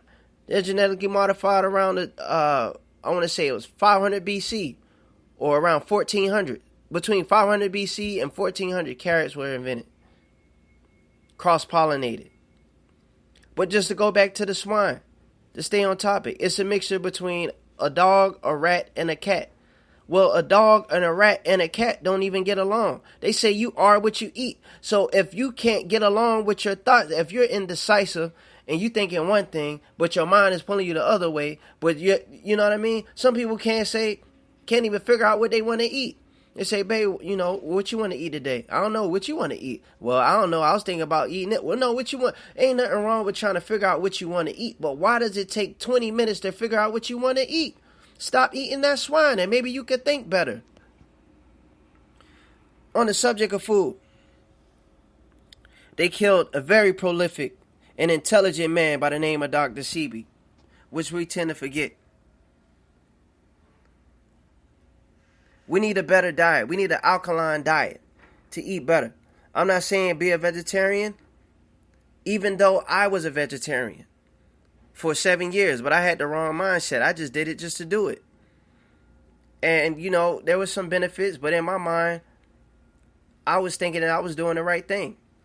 You know, hence the 3 strongest animals in the world are all on a vegetarian diet. You have the elephant on a vegetarian diet. You have a gorilla, a vegetarian diet. And then you have the rhinoceros on a vegetarian diet. So I thought I was doing a good thing. But the scripture tells us that in the end times, people should have a form of godliness, denying the power thereof, and also abstaining from meats. For those who know the truth, it's okay to eat meat, but not all meat. We're not supposed to eat vultures. You're not supposed to eat crows. You're not supposed to eat no damn shrimp or oysters. They're just water bugs. They're roaches. And don't you know that oysters, they make an excrement that is within their shell. When they make pearls or not, they make pearls to defend themselves. It's like they piss out a form of urine that hardens into a pearl. And women wear these pearls around their neck. I always said I would never date a girl with pearls. These sorority girls wearing these pearls as a symbol of, well, you know, I'm not even going to get into that. I'm not even going to get into that right now. And yes, I know I'm talking about swine and all this stuff, and it's supposed to be about Juneteenth, but it's a part of the conversation. We're still enslaved by these old slave ways. This is not no Juneteenth celebration because we ain't free. A lot of people ain't free. A lot of people don't even know which soap to use. Black people have a lot of skin elements. Yes, a lot of other cultures get psoriasis, but a lot of black people get what you call eczema. I'm not saying that black people are entitled to that alone because other races can get it, but black people by the majority have eczema or get eczema here and there. And don't even know which soap to use in general. All the good soaps that you think are good have a bad pH. The pH means period of hydrogen. And in period of the hydrogen, the pH goes from 0 to 14, with 0 being battery acid, under 7 being acid, and under 5 to 0 being acid, and up to 7 to 14 being alkaline. But when you're drinking, we'll get to the water in just a moment. But as far as the pH goes, you want to keep the pH for your skin soap at a 5. No more than a 5.5 or a 6 on the pH scale. The reason being is because all the other soaps are too alkaline. See, alkaline is a good thing when you're dealing with the inside of your body. But when dealing with the outside of your body, you need a little acid, but not too much. You need just enough not to break down all the oils that are protecting your body from bacteria, open cuts, etc., bruises, etc. So all the good soaps like Zest, Lever, Ivory, Olay, stuff like that, and other brand names are not the good soap. They have a high alkaline level, and they strip your skin of all the natural oils that it has, but you think it's good because the packaging is pretty and that it smells good. Don't do that. You want to get stuff like Aveeno, or make your own bathing solution. Get you some nutmeg, some cinnamon, a little olive oil, maybe some sea salt, or organic sugar, organic brown sugar. Maybe a little touch of lemon, some water, fill it up, and you use it as an exfoliation with a little coconut oil in there. There's a lot of different ways that you can make your own, but it's dealing with the water. We gotta stop being slave to not drinking the right water. We need to stop being slaves to ignorance. We don't even know what type of waters to drink.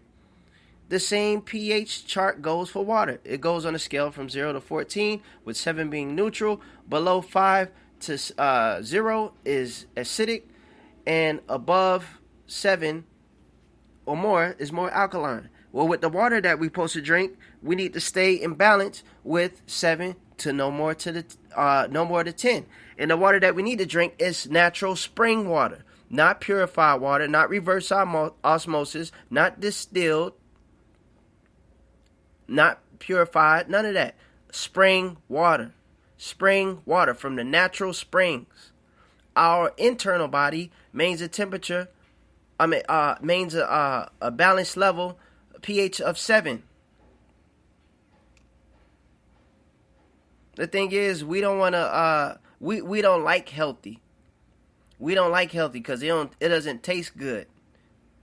But it makes you feel good when you use it over time.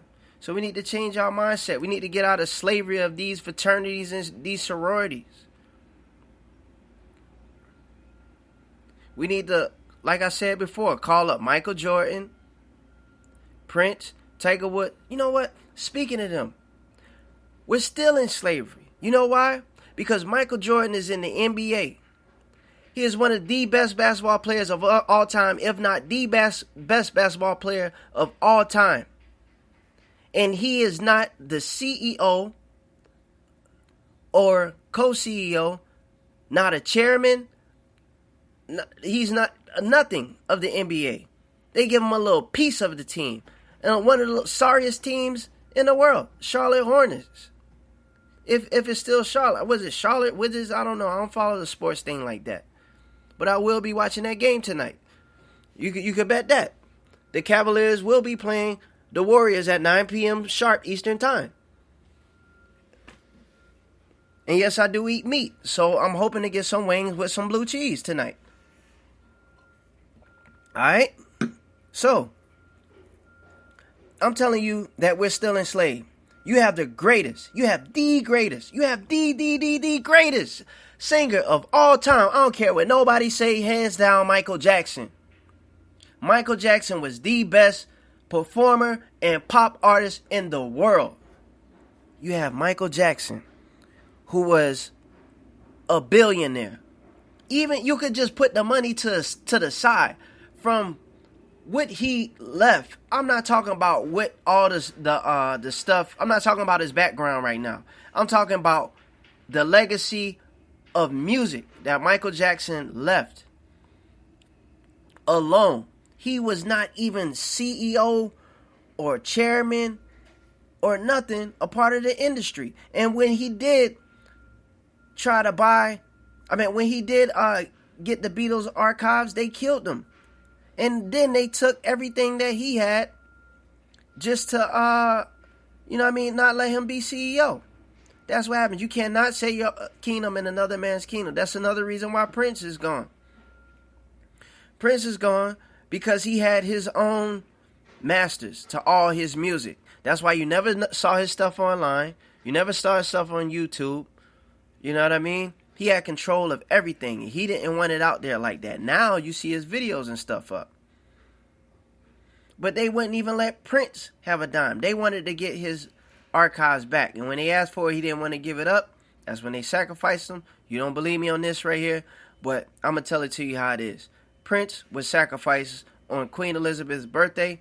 They knew they shot him up with something and put him in that elevator, and they let him die in that elevator, shipped his body off, and ate him for breakfast. They ate him for breakfast. Lunch, dinner, I don't know what it was. Queen Elizabeth ate him. And I'll talk about her in just a minute. But they ate him. Did not. All right. Let me ask you something basic. Did Prince have a funeral? Yes or no? All right. No, right? Okay. Now, why didn't Prince have a funeral? You don't know, right? Because Prince was cremated. Well, why was Prince cremated? They say he was cremated. Why? Because they ain't going to tell you the truth. He was eaten. He was eaten by Queen Elizabeth. He was a sacrifice for Queen Elizabeth, and they ate Prince, man.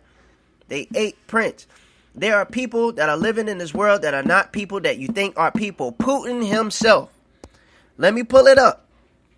Let me pull it up for you non-believers. Let me pull it up for all you lazy people who are not going to look it up. I don't mean to be mean or hasty, but I'm going to call it to you how it is. This is on the record. Let me see if I can pull this up, right?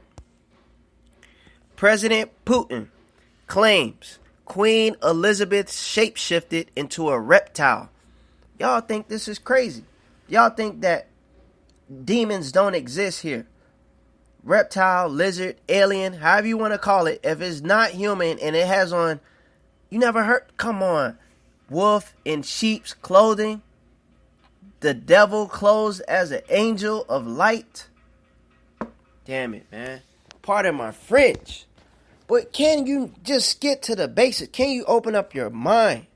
Google Queen Elizabeth shapeshift and see what pictures you get. Look at her eyes. Matter of fact, I want you to answer this question yourself. Don't ask me. Don't answer me this at all. But I want you to Google a picture of Queen Elizabeth. Look at her picture with your heart and your soul. And ask yourself, would I eat this lady's spaghetti and Hawaiian rolls?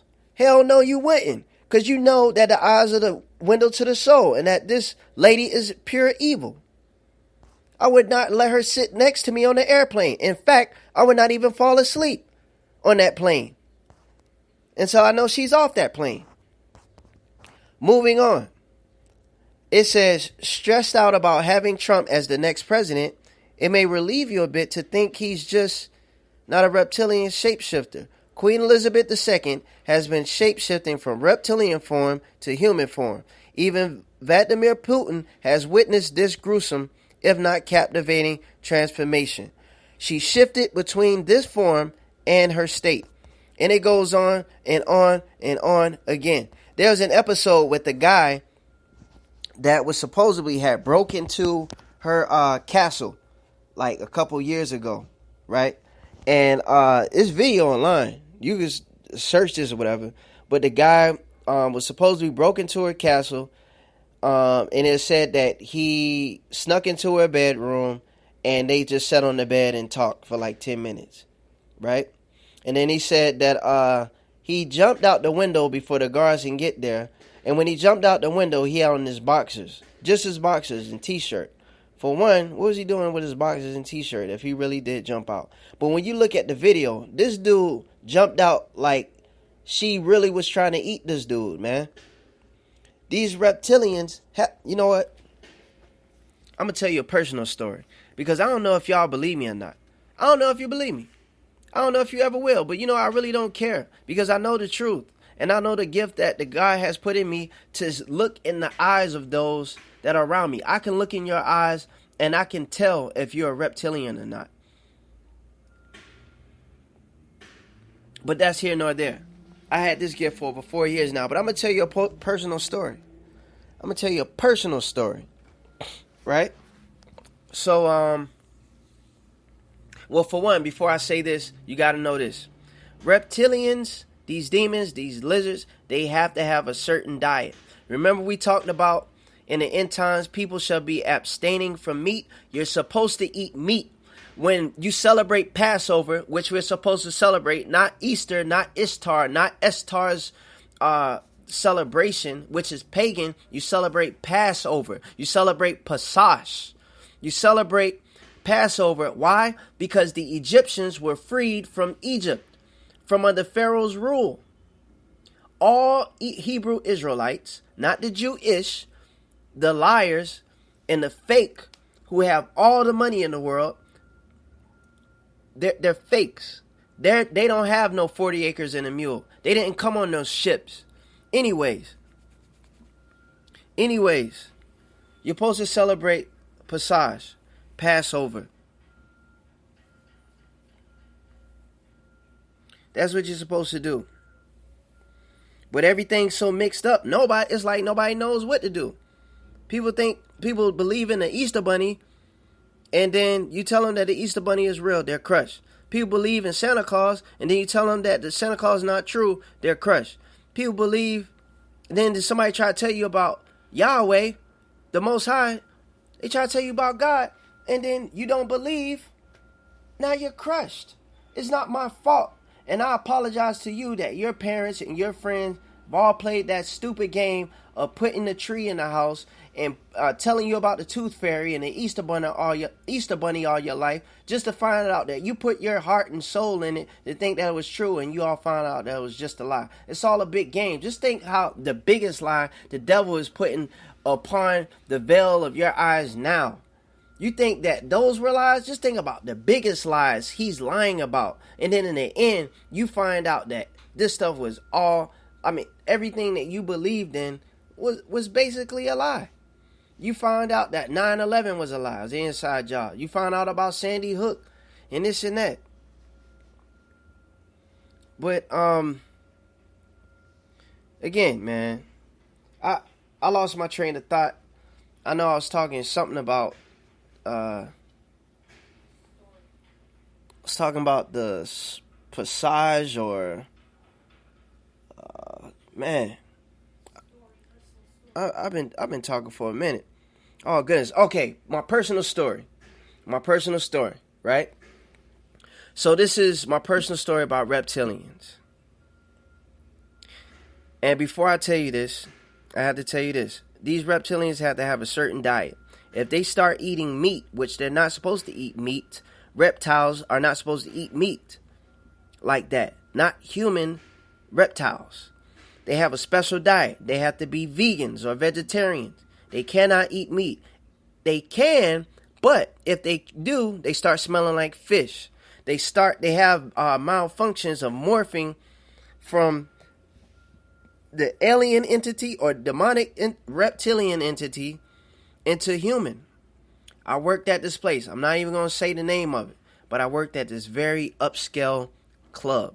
I didn't know it was a upscale club. I thought it was just a place that was a regular form of business.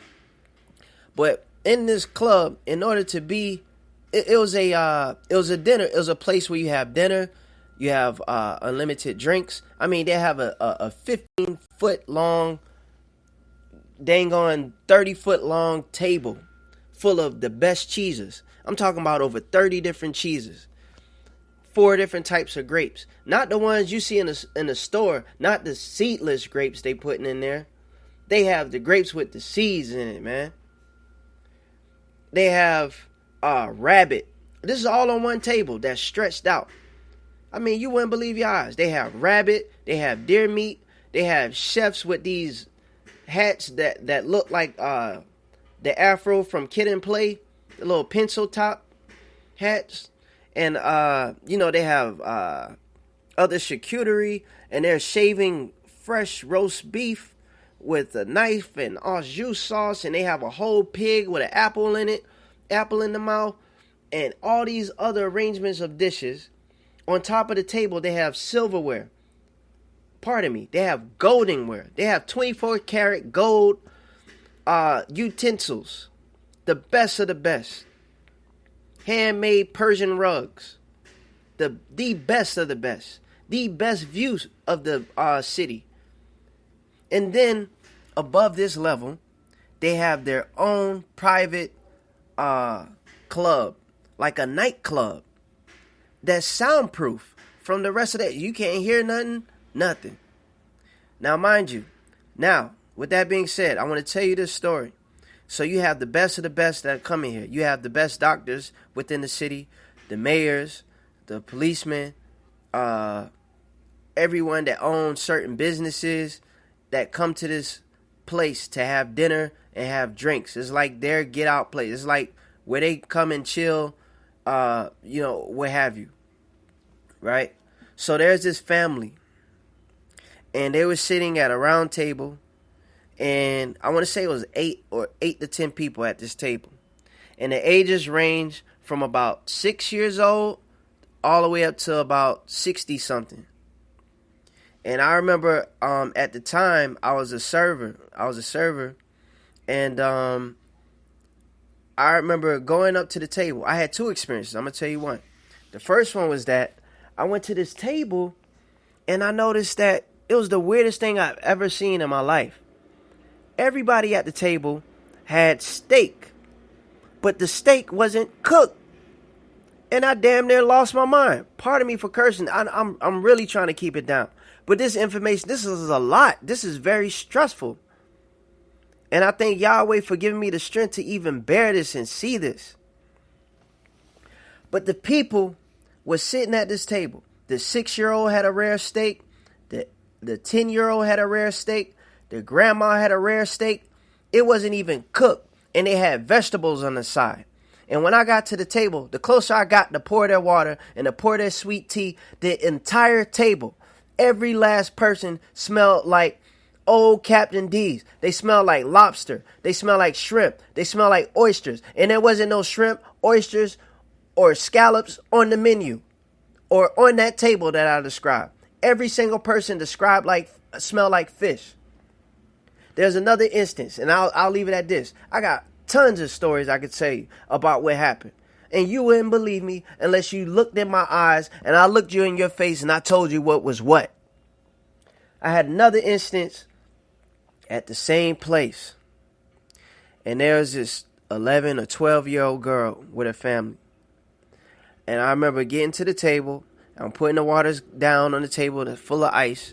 And as soon as I get ready to put the water down next to the girl, the mom snatches this girl's drawing that she was drawing on the table. She said, "Give me that. You put that away. I told you about that."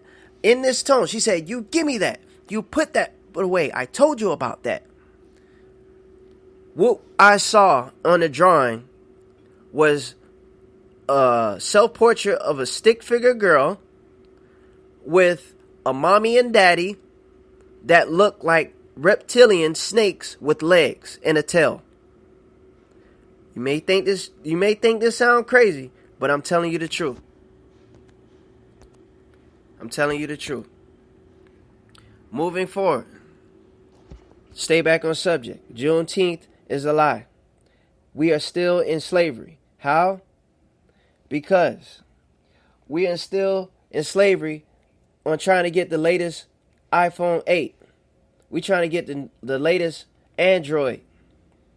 We're investing in phones, but we're not investing into the minds of ourselves and our people. We're not trying to enlighten people of the truth of what's really going on in this world. That's the slavery. We're being slavery to the matrix. We're enslaved to the matrix when we don't want to wake up and unplug ourselves.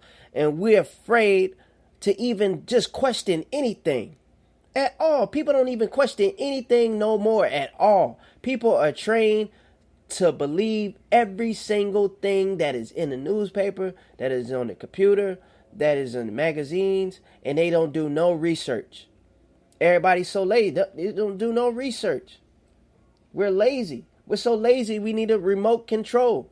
We're so lazy that we can't even put the key in our car doors, that we have to have an automatic start. We're so lazy that we have a microwave that cooks our food, and on that microwave it says add 30 seconds. Instead of cooking a TV dinner, when it says you need to cook this TV dinner for 4 minutes, instead of pressing cook time and then pressing 4 minutes, we get so lazy, which it seems more of a trouble, but we'll press add 30 seconds. We'll press add 30 seconds so many times until it equals 4 minutes. You see what I'm saying? Oh, man. If you're going to invest in the phone, I know I just talked about phone, but it just came to my mind. If you're going to invest in anything that has to do with a phone, invest in graphene. There's a substance called graphenite. With graphenite, it's a flexible and bendable substance that will be on all new phones that are soon to come. But I don't mess with no damn Wall Street or none of that. So you could disregard what I just said. I was just talking off top. If you're to invest in something like that, we're always trying to get the latest this, the latest phone, the latest Nintendo, the latest Jordans, but we're not trying to get the latest real information.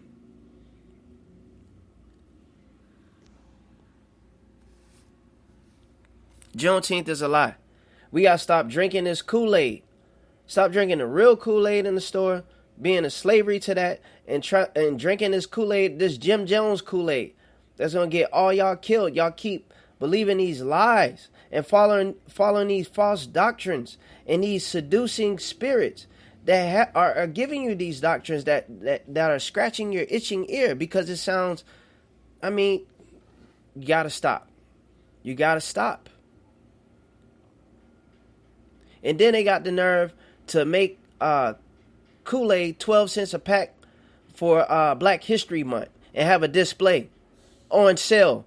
Oh, buy 3 grape, get 1 free. Oh, cherry flavor Kool-Aid on sale. Damn, man. They're not blatantly saying this is for black people, but damn, y'all know who drink Kool-Aid. Come on, man. We're still enslaved. We are still enslaved. We're still enslaved to these stupid dances and songs. The nay-nay. What's the nay-nay? The cha-cha slide, I can understand that at a wedding or at a reception. Maybe. You know what I mean? Even though, forget, you ain't really supposed to be doing the cha-cha slide like that. You know, I ain't even really, to be honest, I haven't really investigated the cha-cha slide, really. But this sounds basic to me. You know, hop 1, hop 2. I just hope it's not some genetic code or something that we're all jumping in frequency, and it's like, you know what I mean? Anyways, we gotta stop dancing to these Soldier Boys and all. Speaking of Soldier Boy, crank that. When he talks about Soldier Boy, crank that, you know, do that Superman. Don't you know that doing the Superman is a sexual type of thing, and everybody dance to it, don't even know what it means? When he say do the Superman is this. And I don't mean, if you have children in the room, go ahead and cover their ears. I'll try to say this the best way that I can. The Superman is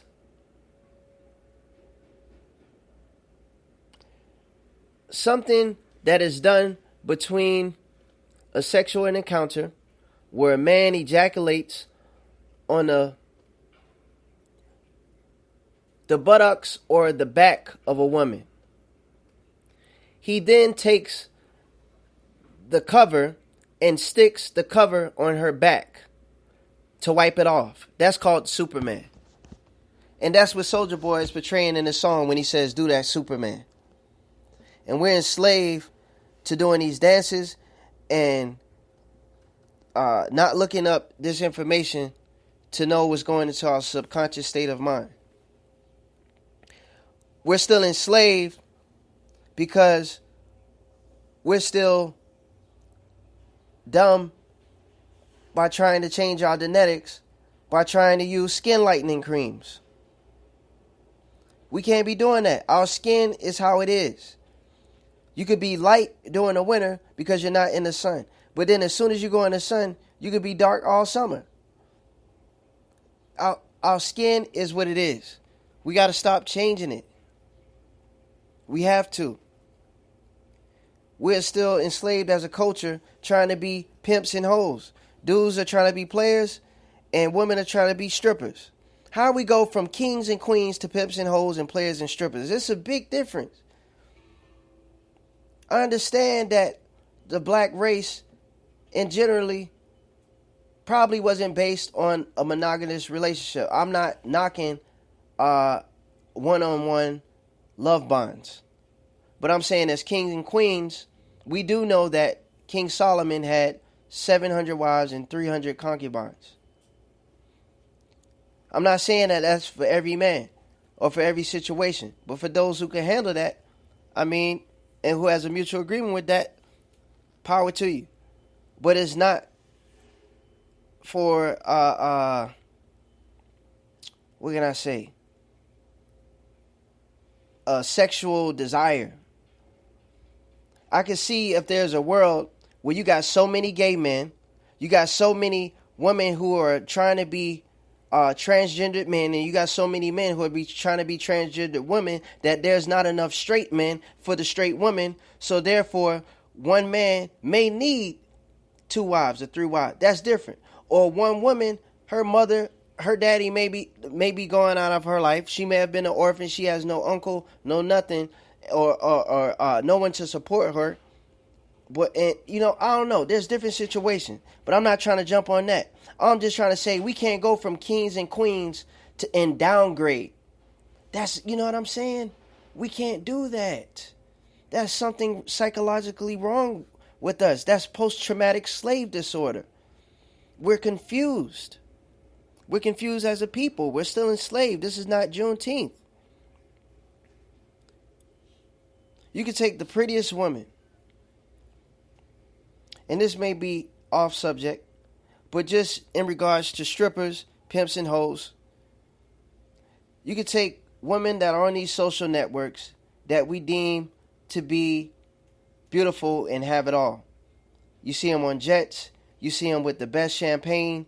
You see them with holding tigers, swimming in clear waters, snorkeling. You see them skydiving. You see them in the best of the outfits with the best of the best Emirates, or riding camels in the desert, what have you.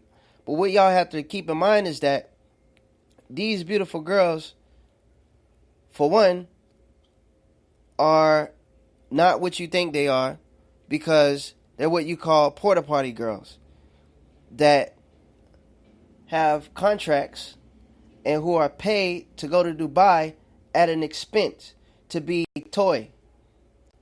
You probably get like $40,000, $50,000 up front, flights included, just so they can have weird sex in Dubai with these weird men and women. And y'all may think it's cool. Ooh, that's y'all. Don't be confused. Don't be confused, young one or old one, whoever's listening to this, who may think this sound seductive or tempting. It shouldn't be tempting. Money is the root of all evil. We need it for comfortability, but we don't need it for the stresses that it causes. It's okay to live comfortable, but being a billionaire or a millionaire is not a good thing. There's a lot of people who are still trying to kill millionaires this day. They're still trying to kidnap their kids. They want ransoms, and the list goes on. But to stay on subject about these porta potty girls, they may get $40,000, $50,000 up front, maybe even $100,000, $1 million, just to have them for a period of time to be their toy. And they have 20, 30 men run up in one girl until it's a pool of blood on the floor. Anything, everything goes. They call them porta potty for a reason. And I'm not going to get into that. But we'll get into the language barrier. We're slaves to being lazy, of not wanting to know more about our culture, where we're from, or our language itself. When a person asks you, what do you speak? What language? Do you speak any other languages? The first thing that we're happy to say is that, yeah, I speak German, or I speak French. Okay, all right, you speak German, French, and Spanish, or Italian. All right, but do you speak African? Do you know anything Hebrew? Do you know any African language at all? No, you don't. And you're not even trying to. All right. The phone's ringing. It's Real TV. Don't even know who that is. But this is the world we living in. Juneteenth is not real. Abraham Lincoln did not free the slaves. We were never free. We're still considered 3/5 of a human being under the American United States Constitution. We're still in bondage. We're still enslaved. We're still being mistreated. Our people are still being kidnapped. There are still people in the Pentagon to this day that have been caught with child pornography. Over 200 officials in the Washington, D.C. Pentagon have been caught with child pornography. That tells you a lot, that sector of the government, something is wrong and that they're covering it up. It says a lot. If 500 people from January alone in D.C., in the capital of the United States, I'm not talking about New York, the merging city, but in the capital of the United States itself, 500 black women and Latino women have went missing, and no one knows what happened to them. No one knows where they went. And you have the best military there. You have the CIA, the FBI, you have the military, all there, and no one knows where they at. Okay, I'll leave it at that. I'll let y'all think that. I'll let y'all think that no one knows where they at. That's the craziest thing that you could think, that you could say.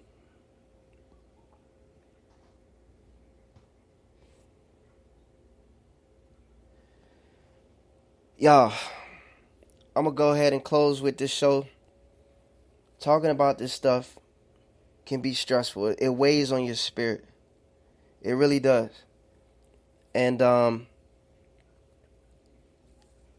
just hope that you retained a lot of this information and that you understand the message that has been presented forth to you. We are in the end time. And this access that we have to the internet won't always be as we know it today. There's going to be a time when things really do hit the fan. There's going to be no more internet. The whole solar panel and electrical grid is going to go down one day. You won't have cell phones. You won't have computers. And you're going to wish that you would have listened to this information. Because when everything does go down, you'll wish that you knew this information so you could tell someone else. You know, hey, this person was right. You know, that was true. I did hear something about that. Dang, man, I can't believe it. Nobody wants the information until it's too late. Nobody wanted to be in that ship with Noah until they saw the damn water dripping down from the sky as much as it did. Everybody and their mama was banging on the ship, but nobody wanted to help Noah build and cut that plywood for that ship. Nobody. So don't tell me that you want this information when I'm giving it to you and you not accepting or retaining or regurgitating this information, because that's a lie. It's all a lie. This is Real TV. I'm going to keep it real with you. I'm going to keep it 100. With that being said, I'm out. This is Radio Loud, and I'm out. I never made a song like this, but I promised that I would if I ever got the chance to. So now's the time, God, this is for you. I love you and I thank you for the light that you're giving me. And I know this don't rhyme, but I'm hoping in time that I can do what you need me to do in this life. And I know that my family's there and my friends are there and the poor people are there on the streets, and they need the food that they gotta have, homes that they need, and the people that they gotta talk to. But the money that they don't have, that's a lot of math that they need, 'cause I can't get mad if they wanna smoke some weed, or have a little drink. What we do with our money, we don't even think about it. We just do what we wanna do, go where we wanna go, screw who we wanna screw. And I apologize for all the things that I ever done and the things that I'm doing now that I'm trying to stop. God, it's a lot of things I'm doing now I wanna stop. I give you my heart, I open it up. I give you my words, I'm opening up. I give you my words, I'm opening up. I'm giving it to you, here's the cup. My burdens that I try to carry. I wanna stop fornicating and just get married. I got a girl on my side, I need to stick with her. I got a girl on my side, I wanna stick with her. I got a girl on my side, I'm gonna stick with her. I remember back in the day I had to pray for her, and now I got her now. So each and every day I gotta thank you for her. Every day I'm trying to stop lying. Every day I don't wanna stop trying. It's been a couple days I had to start crying out to you and giving you one. Get. Sometimes I don't even know what to say. I just gotta. Sometimes I don't even know what to pray. I just gotta. And there's a lot of crazy things in this world that's. Kids gotta know, the world gotta know, the fam gotta know, we gotta know, and we gotta go and do better. I don't even know what I'm saying. I don't even know what I'm saying, but heavenly gates just play this on the radio loud. Angels in heaven fly around so high around God and just start smiling. Mansions and mansions.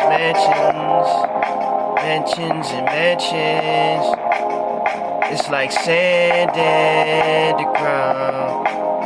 So many mansions like sand in the ground. A lot of love, like a lot of love. I'll probably never listen to this song again unless it's about 4 years from now. I'll probably never listen to this song again until it's probably like a month from now, but it don't even matter. It don't even matter. I'm just trying to give you praise. I'm just trying to give you praise before my days are gone. Even when my days are gone, just play this. Even when my days are gone, just play this. Even when my days are gone, just play this. Jesus, Lord God.